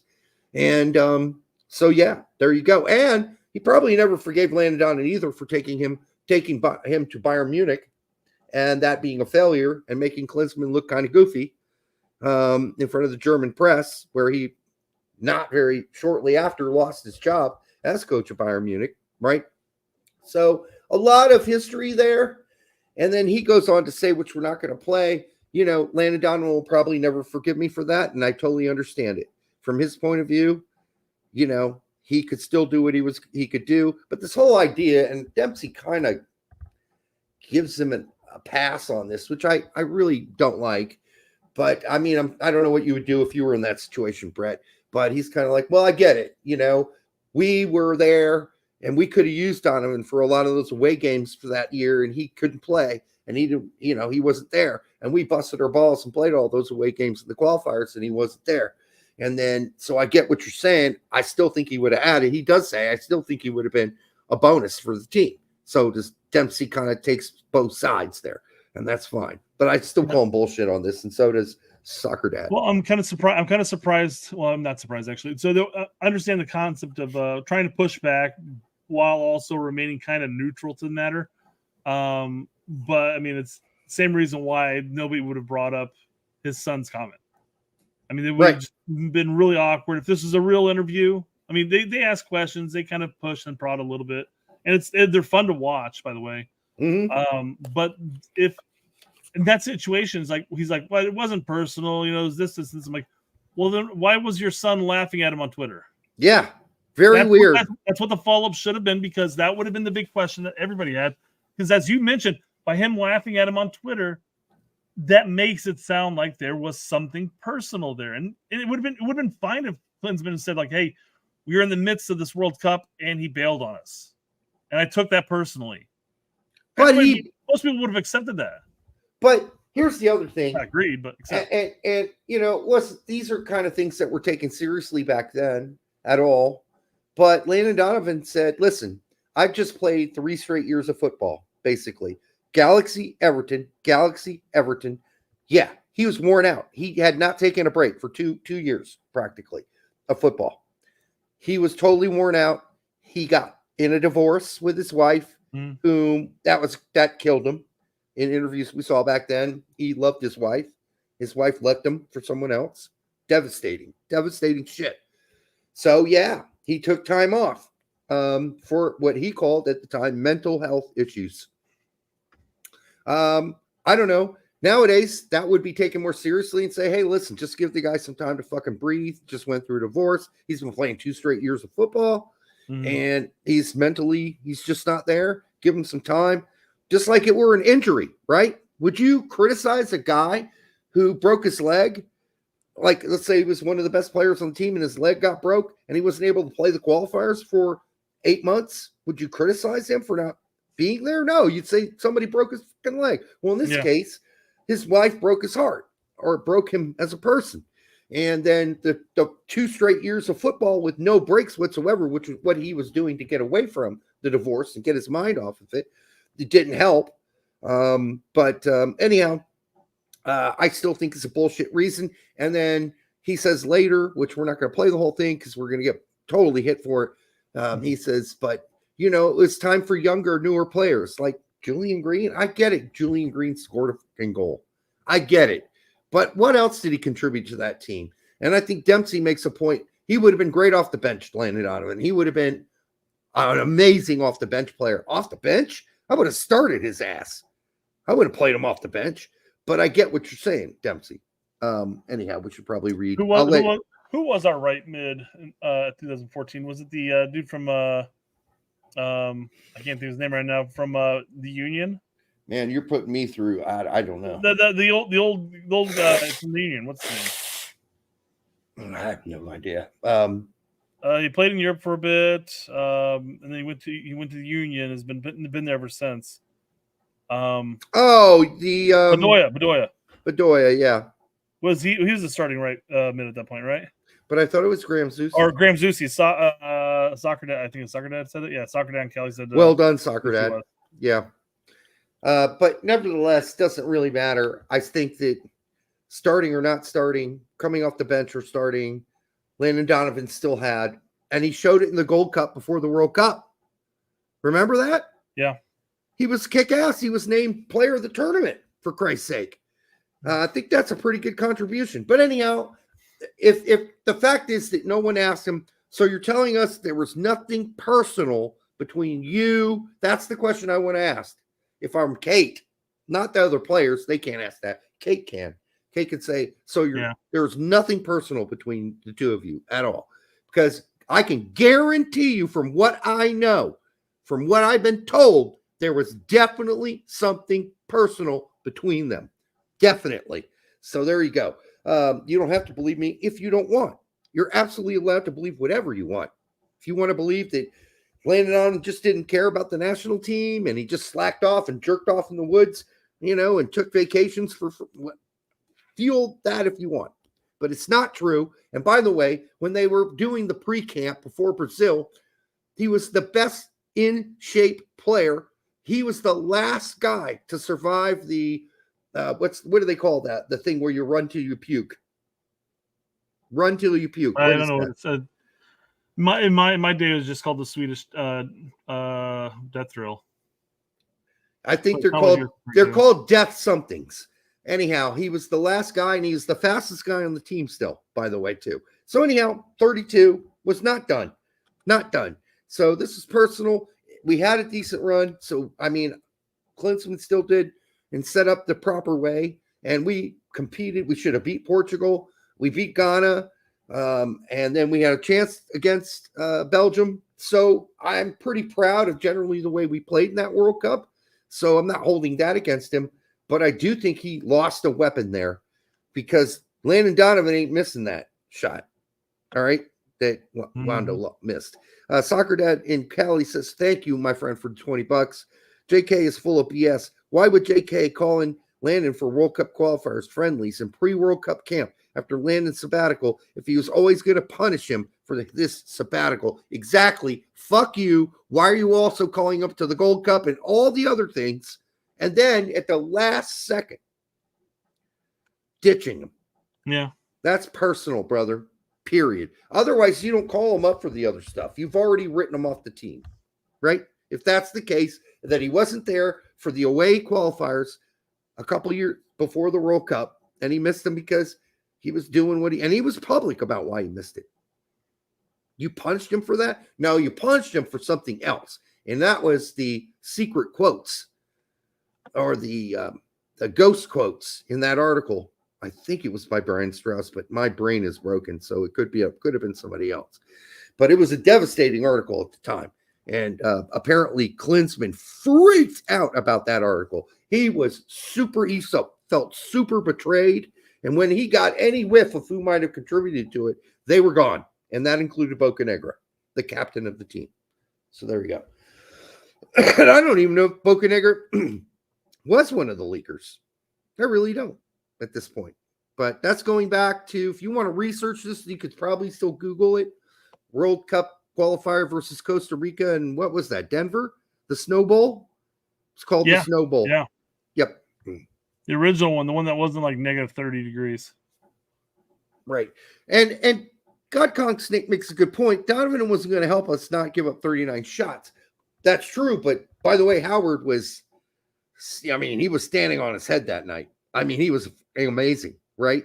So as long as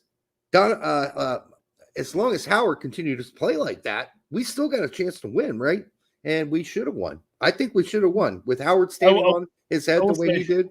Having a different player, especially one who's been instrumental with the U.S. men's national team over the last decade and change, in the midfield would definitely have changed the game. I still think Belgium would have had more of their opportunities, and hopefully Howard at that point still would have been on his head, stopping them all.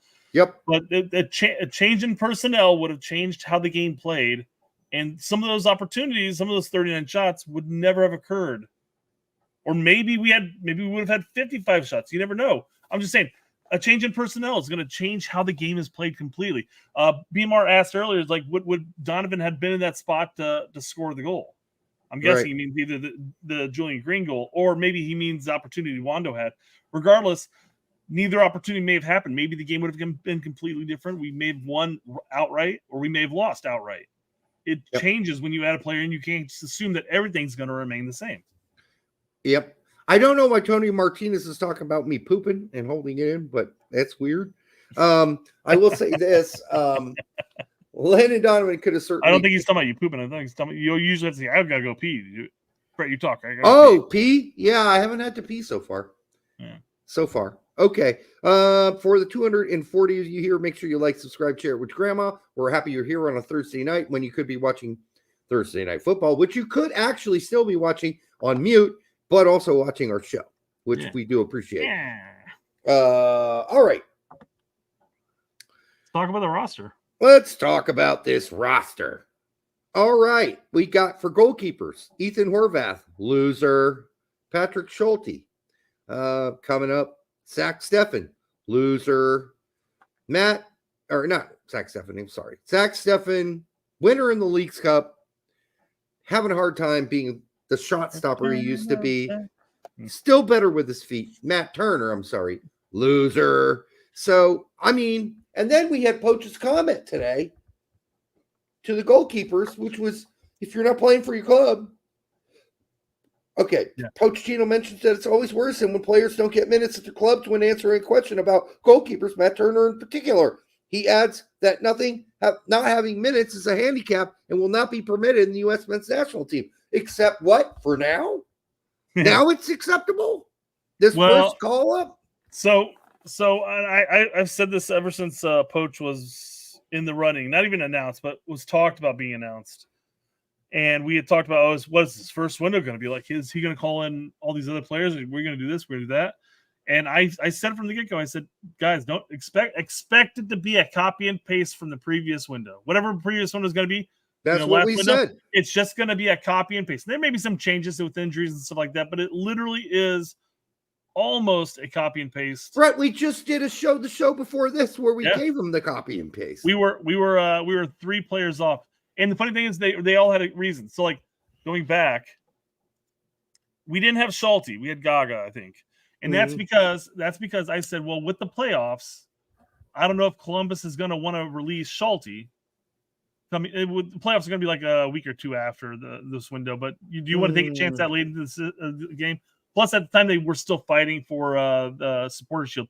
But then somebody let me know that Nancy actually stated that he would never hold a player back from the national team. Oh, so you suck, Brett. Yeah, I never heard that. I'm like, that's good to know. I'm moving forward. So, yeah, I mean, listen, even Horvath making this is just, it's an offense. It's an offense. We called it, though. We picked Horvath. We did, but it is still an offense. Yeah. The guy is picked up the preparation H, and he's riding pine hard again, just rubbing that ass on the pine. And his ass hasn't been used to the hard pine, man. He's been out on the pitch, and now he's going back, and it's him right central. He was given an opportunity to be the number one there, and he blew it. Absolutely blew it. Defenders, Marlon Fossey's fine. We had that. I like that. Christopher Lund. We didn't have Lund though, because we said we'd be fine with 3 back. Yes, because Scala can switch over, whatever, and that opened up somebody into the midfield. So that was a personal decision, but we initially had Lund. John Tolkien probably would have liked to get a sniff here, especially after scoring here this midweek. Nope. Sticking with Lund. That's fine. Mark McKenzie showed some promise in the friendlies recently that he can carry the ball forward and make some passes, so that's good. Mm-hmm. Tim Reams there for leadership would be my guess. He probably will start, though. I wouldn't be surprised. Given Poch's talks about the players that he knew going into the U.S. camp. Yeah. And they're all EPL players. And one of them was Stefan. Yeah, exactly. Absolutely assume Tim Ream is going to get the start. He remembered from playing Stefan in the cup games against Man City. And he said, I remembered him. Anthony Robinson is just a fucking given. Mm-hmm. Miles Robinson, man, the only reason he's on here is CCV is injured. We had him listed, but I think maybe in parentheses. Richards is injured. EPB has got like a severe testicular dysfunction going on there at Panathinaikos and in Greece.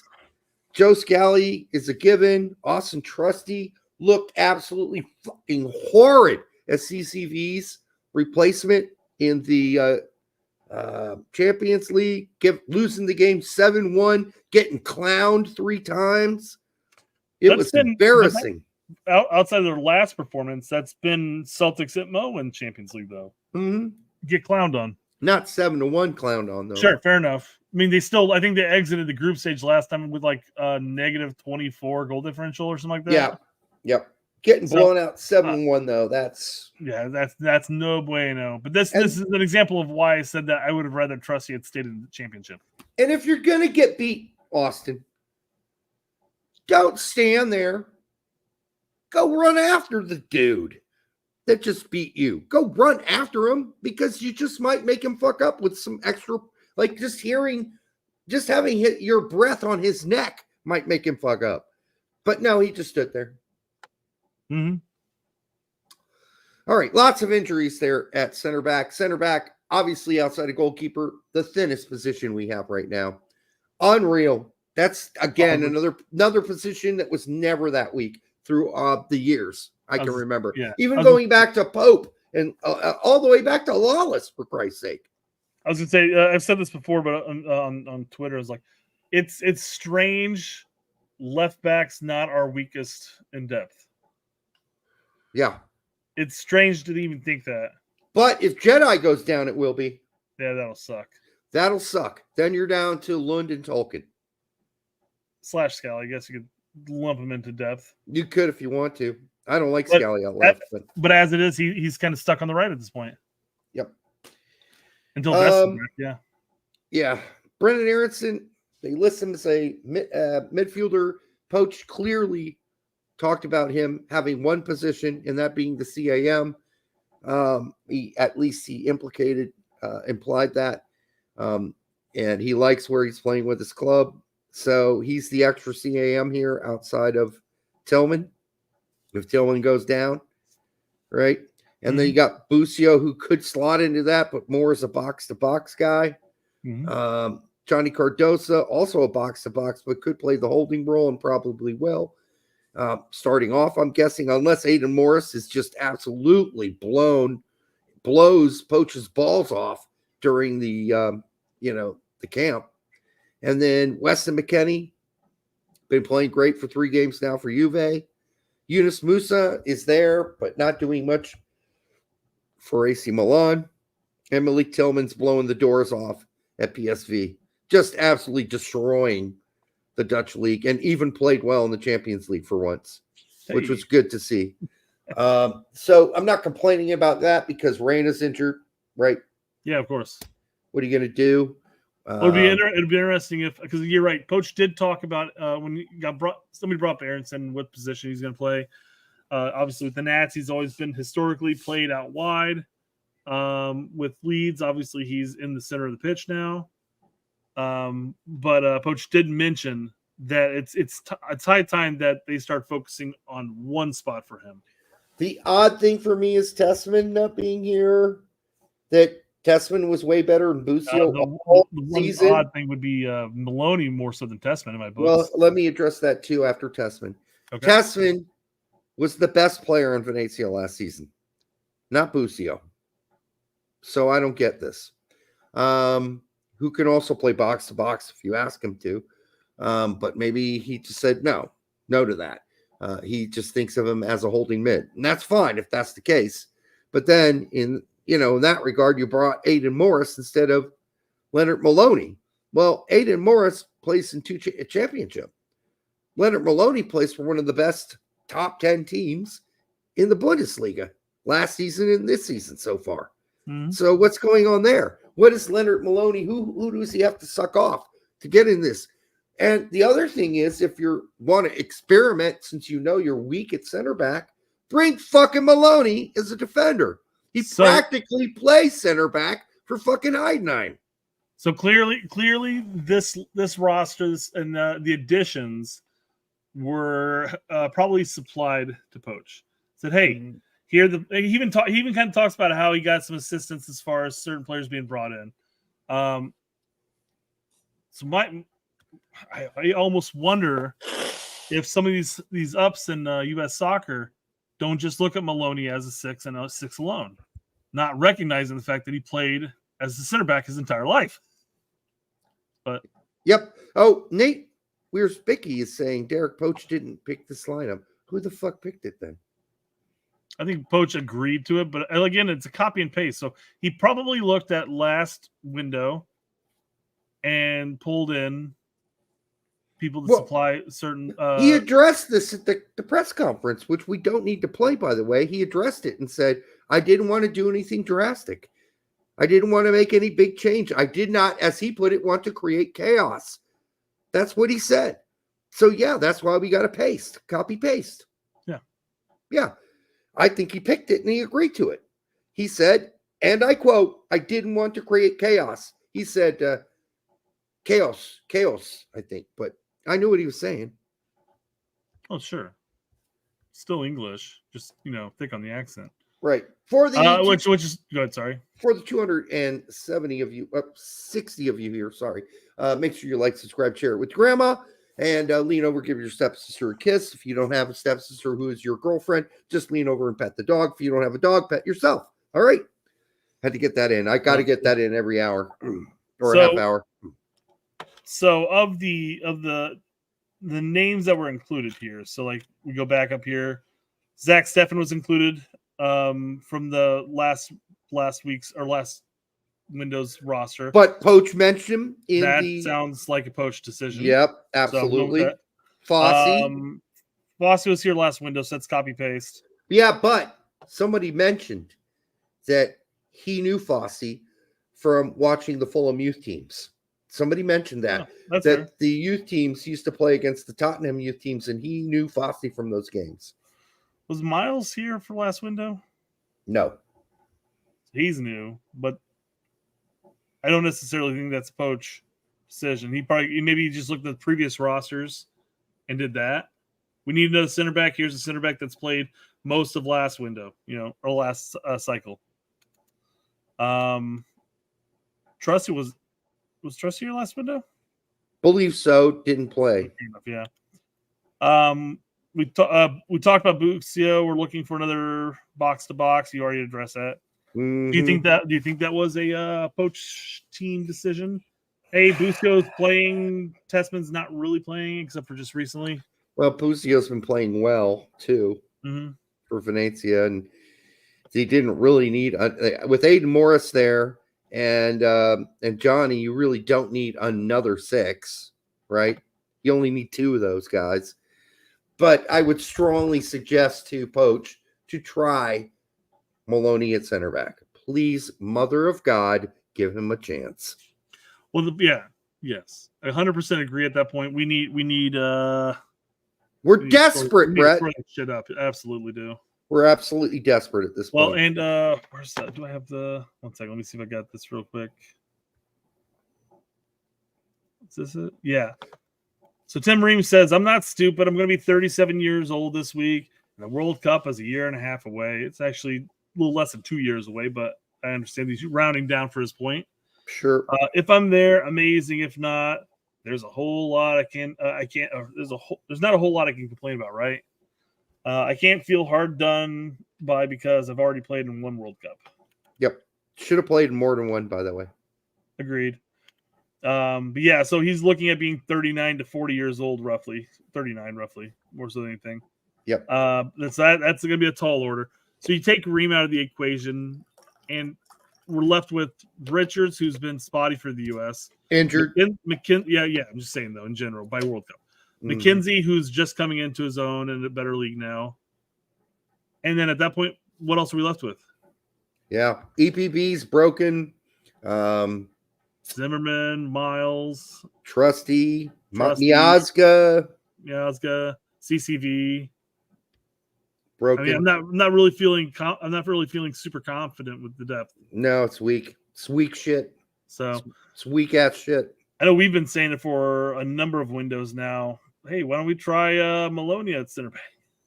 Why not? Like, as we always say when we cover the hide 9 games, he stands 5 fucking yards in front of the 2 center backs the whole game, practically. Yep. When they have the ball and attack, he's not even in the offense, nowhere near it. Like, he's literally is cover for the 2 center backs. He's the third. He's the central. He's like in a back 3 practically. All right. So anyhow, 4 and Balogun, fine. Okay. He seems to be hopefully picking up his game a bit. Obviously, he's going to be here. Pepe, yeah. Brace recently, great. Pulisic's playing firecrackers shooting out of his ass. Fucking, world's exploding around him. He's the boss on that team. He's looking way better than anybody else on that team, by the way. Even Leal, he's looking like the boss of that team. Josh Sargent. Yeah, Josh, we like him. Oh, by the way, I had a phone call from my favorite Josh Sargent Leaker today, and we talked. And it was kind of crazy. He was just kind of telling me a story. He was like, it's not breaking news, but it's kind of a cool story. And he said, when Josh was at Bradenton, A lot of the players there were offered $50K from Adidas. $50K from Adidas. And sponsorships. But it would have eliminated them from playing college ball. But all of them thought, well, I'm not playing college ball at the time. So they took the money and it eliminated them at that time from playing college ball. Wouldn't now, I don't think. But Josh and his parents, they got a $100K offer from Nike when he was 14 years old, and they turned it down because they're like, well, no, I mean, if this doesn't work out, we want Josh to go to college. He'll get a free. He'll get take the 100K and put it in the bank. He can't. Huh? You can't take that kind of money back then when he was 14. It would eliminate you from going to college on a scholarship to play soccer. Yeah, you wouldn't be able to play soccer. I agree. I'm just saying, at that point, take the 100K, put it in the bank, and then you have your 4-year degree right there. No, it costs $400,000 to go to college now. Most of them. You know this, Brett. This costs $400K, but okay. Somewhere around there, about $332 last I looked. Depends on what college you're going to, and if you're in state or out of state, sure. And for him, it probably would have been out of state, more than likely, because he would have gone to one of the big clubs like IU or, Anyhow, point being, they didn't take the money. So are you saying that the money would have refrained him from getting a scholarship or actually playing? Playing at all. If he would have taken why would he have gone to IU then? Here's the story. Had he taken the money from Nike, the $100,000, he wouldn't have been able, at 14 years old, his career not worked out. Right? He would have been screwed. He wouldn't, if they took the money, he couldn't play college soccer. That's what I'm saying. They decided not to take the money because they weren't arrogant. They didn't, like the other kids, parents thought, oh, we're just going to take the $50K because fuck it. We're going to take $50K. Right? Because our kid's going to be a superstar. His parents were humble. They're like, listen, he's 14. We don't know how this is going to work out yet. We're not taking your money. We're going to see how this goes. We don't need it. And they kept him really grounded, is what he was saying, basically. Like, don't look too far ahead. You're not a superstar yet. You're going to have to earn this.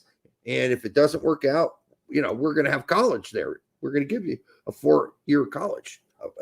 So anyhow, I don't know. I guess my point there is, why are you saying he would have gone to IU? I'm not. I'm using it as an example. Then why even bring up IU? Why not just say he would have stayed in state at any number of colleges in Missouri? No, he would not have stayed in state. He would have gone and played for one of the best fucking college soccer teams in the country, is what I was telling you. And all I'm saying, I was saying, just take the $100K you would have gone from Nike, put it in the bank, and that would have covered a number of schools, especially in state. No, you take the $100K, you don't get to go to college, Brett. You're missing the point. No, you can go to college, you just don't play the sport.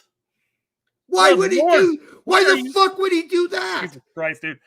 So I'm just saying, you could take the $100K in hopes that you're going to be a professional. If you're not a professional, you can still go to college and just not play the sport. What the fuck sense does that make? You're Josh Sargent. You love the game. You want to go play on a fucking scholarship at IU or one of the other big fucking soccer things because you still have a chance. But if you take the $100K, you can't even do that much and get selected in the MLS draft. Why would he do that? Well, okay. He doesn't. I mean, that doesn't. That the point being is that he could have still taken the $100K and still gone to college. Is my point. You greedy motherfucker, Brett. I'm just saying. You're a greedy motherfucker. And to answer your other point, the annual tuition and mandatory fees for IU for Indiana residents right now is $12,000. He's not an Indiana resident. I know. Non-residents is $41,000. That's a massive fucking jump, by the way. Per year? Per year, yes. Man, that doesn't even cost housing, food, it costs a lot more than that. No, but that's what tuition costs, is what I'm saying. Well, tuition is you know what most people do when they go to college there, because they have to get a job to pay for certain things. I had to pay for my residency, I had to pay for my food. Brett, so did I. I made donuts. I know. I'm just telling you, saying that it's 41 for tuition doesn't count the fact you got to feed yourself. You got to live somewhere sometimes if you're not living on campus. And beyond that, you still got to buy books. You got to have a car to travel to get places, unless you want to take the IU fucking bus. Good luck on that shit. I walked my classes. I think it adds up a lot more than you think, real quick. No, the point was that the tuitions that everybody still has to pay for all those other expenses, the books, the food, the housing. That's all still has to be paid for, regardless of whether you get a scholarship. The actual tuition was the point I'm making. You could still get a 4-year degree with that $100K.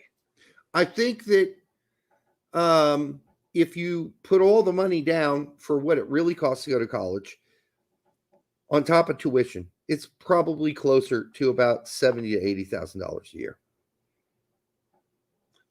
If you're out of state, sure, I'll grant you that. So what, 70, 80 times 4? But then again, if Josh isn't going to IU to play soccer, why would he go to IU at all? No, that's the only reason he would go, because shit didn't work out. Anyhow, this is a senseless argument. But I'm glad we had it. All right. I enjoyed it, Derek. Yeah, that's funny. All right, Timothy Weah. See, people, that's how you have arguments. No, not you people, you know. You people. You know. What do you wait. What do you mean, you people, Derek? The people in our chat know about having arguments, and they're totally cool with each other, which is great. All right, Timothy Weah. I thought he was injured. Guess not. And then Haji Wright. So, yeah, a lot of this copy and paste. Anybody get screwed? People are going to say, yeah, Balogun PFOC got screwed. Not really. PFOC hasn't done that much this season. Now, if PFOC starts scoring left and right, for Union Berlin, this could all change really quick. But until that happens, no.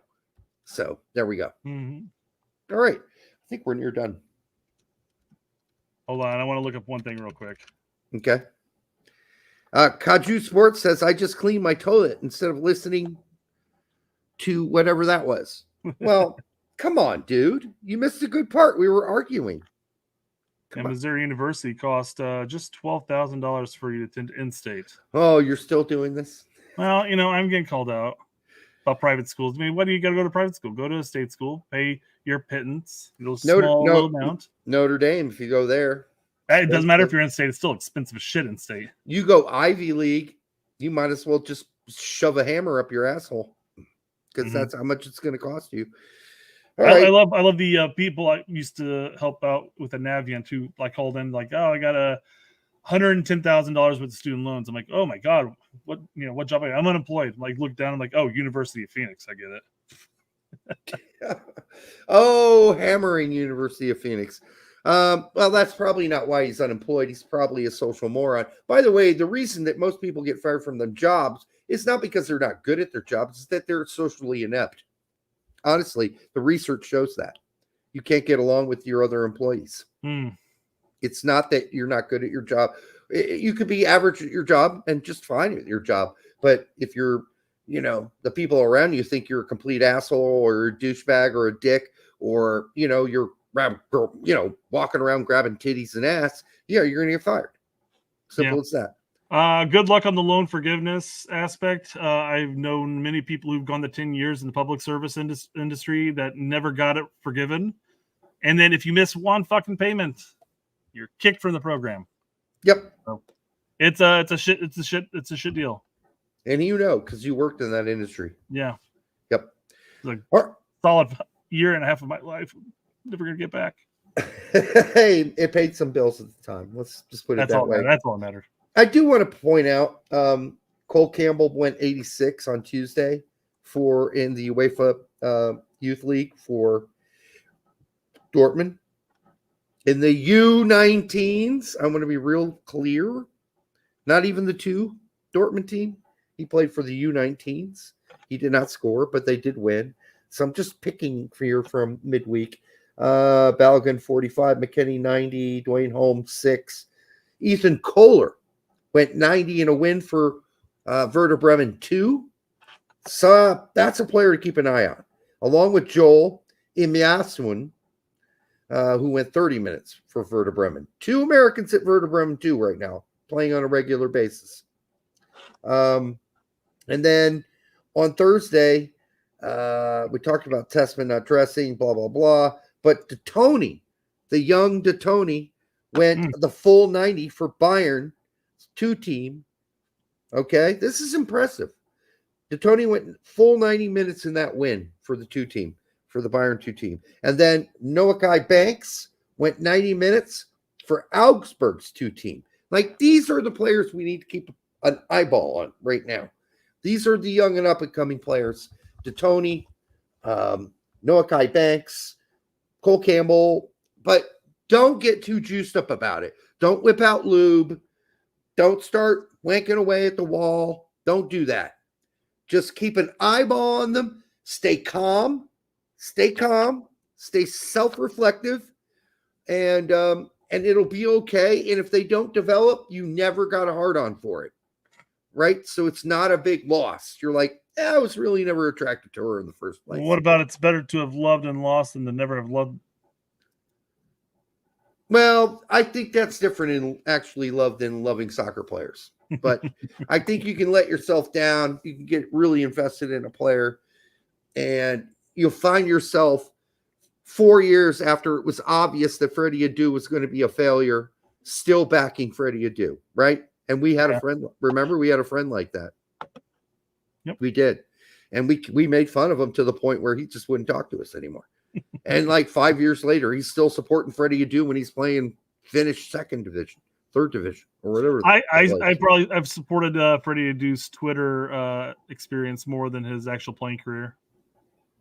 Yeah. I think he's much more influential behind the keyboard than he was on the pitch. Hey, by the way, you had 3 Americans making a contribution to Chicago last night. You had Kellen Acosta scoring a goal, Tom Barlow scoring a goal, Chris Mueller with an assist, and then the other goals by Americans in MLS last night. Real quick, though, Guti played pretty good, too. He didn't get on the board at all for anything, but... Go ahead with Philippe. Yeah, Philippe, we did talk about him tonight. Thank you for the $2. So you'll have to rewind back. Our good friend Brian brought him up. Yeah, the Dual Nap Panic was the actual opener for the Dual Nap Panic, wasn't it? Yes. My point would be yes. He's probably not going to be good enough for England, and he'll probably end up in our lap if he's just good enough for us, and he needs to be good enough for us. Believe me, there are plenty of English Americans playing right now in England who are not good enough for the U.S. men's national team, including Dwayne Holmes. According to at least the last 2 managers, he's not. Who's one of the other guys? Gooch, right? For Stoke. Yeah. He might as well be disappeared, although he is currently injured. But he's always injured is the problem. That is a problem. By the way, other mentions, Duncan McGuire, a goal for Orlando. Quinn Sullivan, a goal last night for Philadelphia. John Tolkien, a goal for New York Red Bulls. Mihailovic, an assist for Colorado in a horrible game otherwise. Mule. Alex Mule. I'm told it's Mule. You got to pronounce it Mule now. 2 goals for Nashville. Bartlett, a goal for DC United. And Ibobasi, a goal for San Jose. Zachary's provided that goal for him as an assist. Abika, a goal for Dallas, and Leggett, an assist. Jordan Morris, the goal for Seattle. And the new hot name in Seattle right now is Rothrock. That's his last name. Rothrock. He's been on the charts now 2 weeks in a row.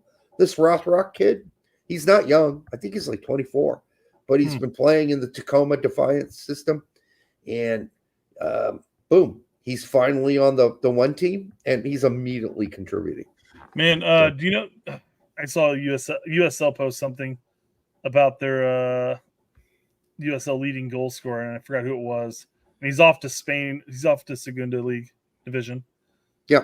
In the winter, and they're like, well, if we're gonna give people a call up from the championship and Bundesliga 2 and all that type of stuff, then why don't we give him a call up? And I'm like, pump our brakes on this, man. Well, listen, you're leading goal scorer for USL. Congratulations. Let's see. We don't give players call ups from Bundesliga 2. That's true. That's very true, actually. And we're certainly not going to give players call-ups from Segunda unless your name's Shaq Moore. We got players from Serie B. So the only exception so far are Serie B in the championship.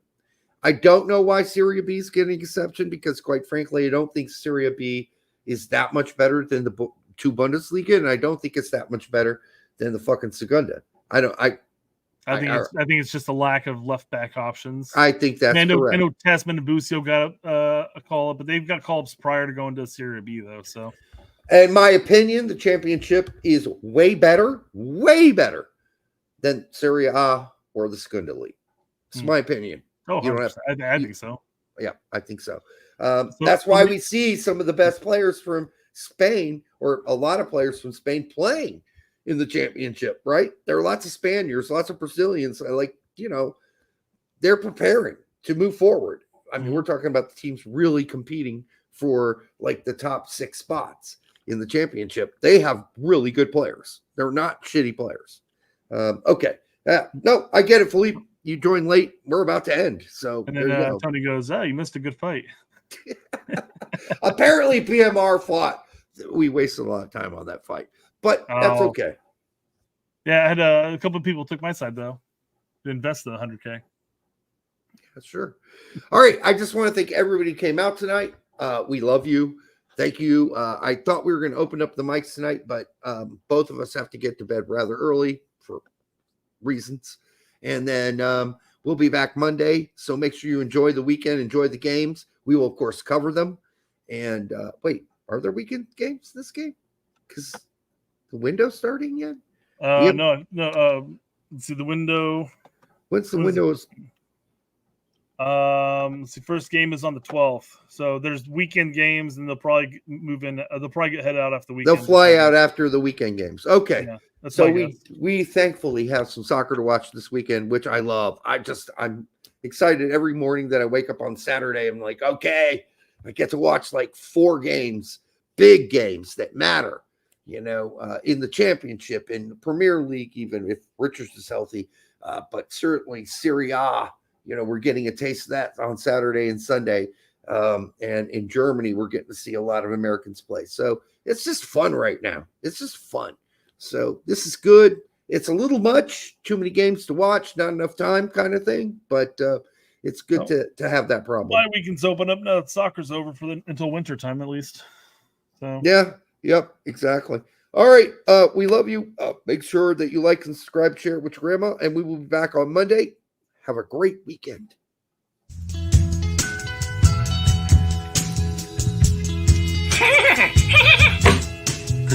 That hurt. And to me, it's nauseating. It's absolutely nauseating because multiple mental health clinicians said that Derek had limited intellectual ability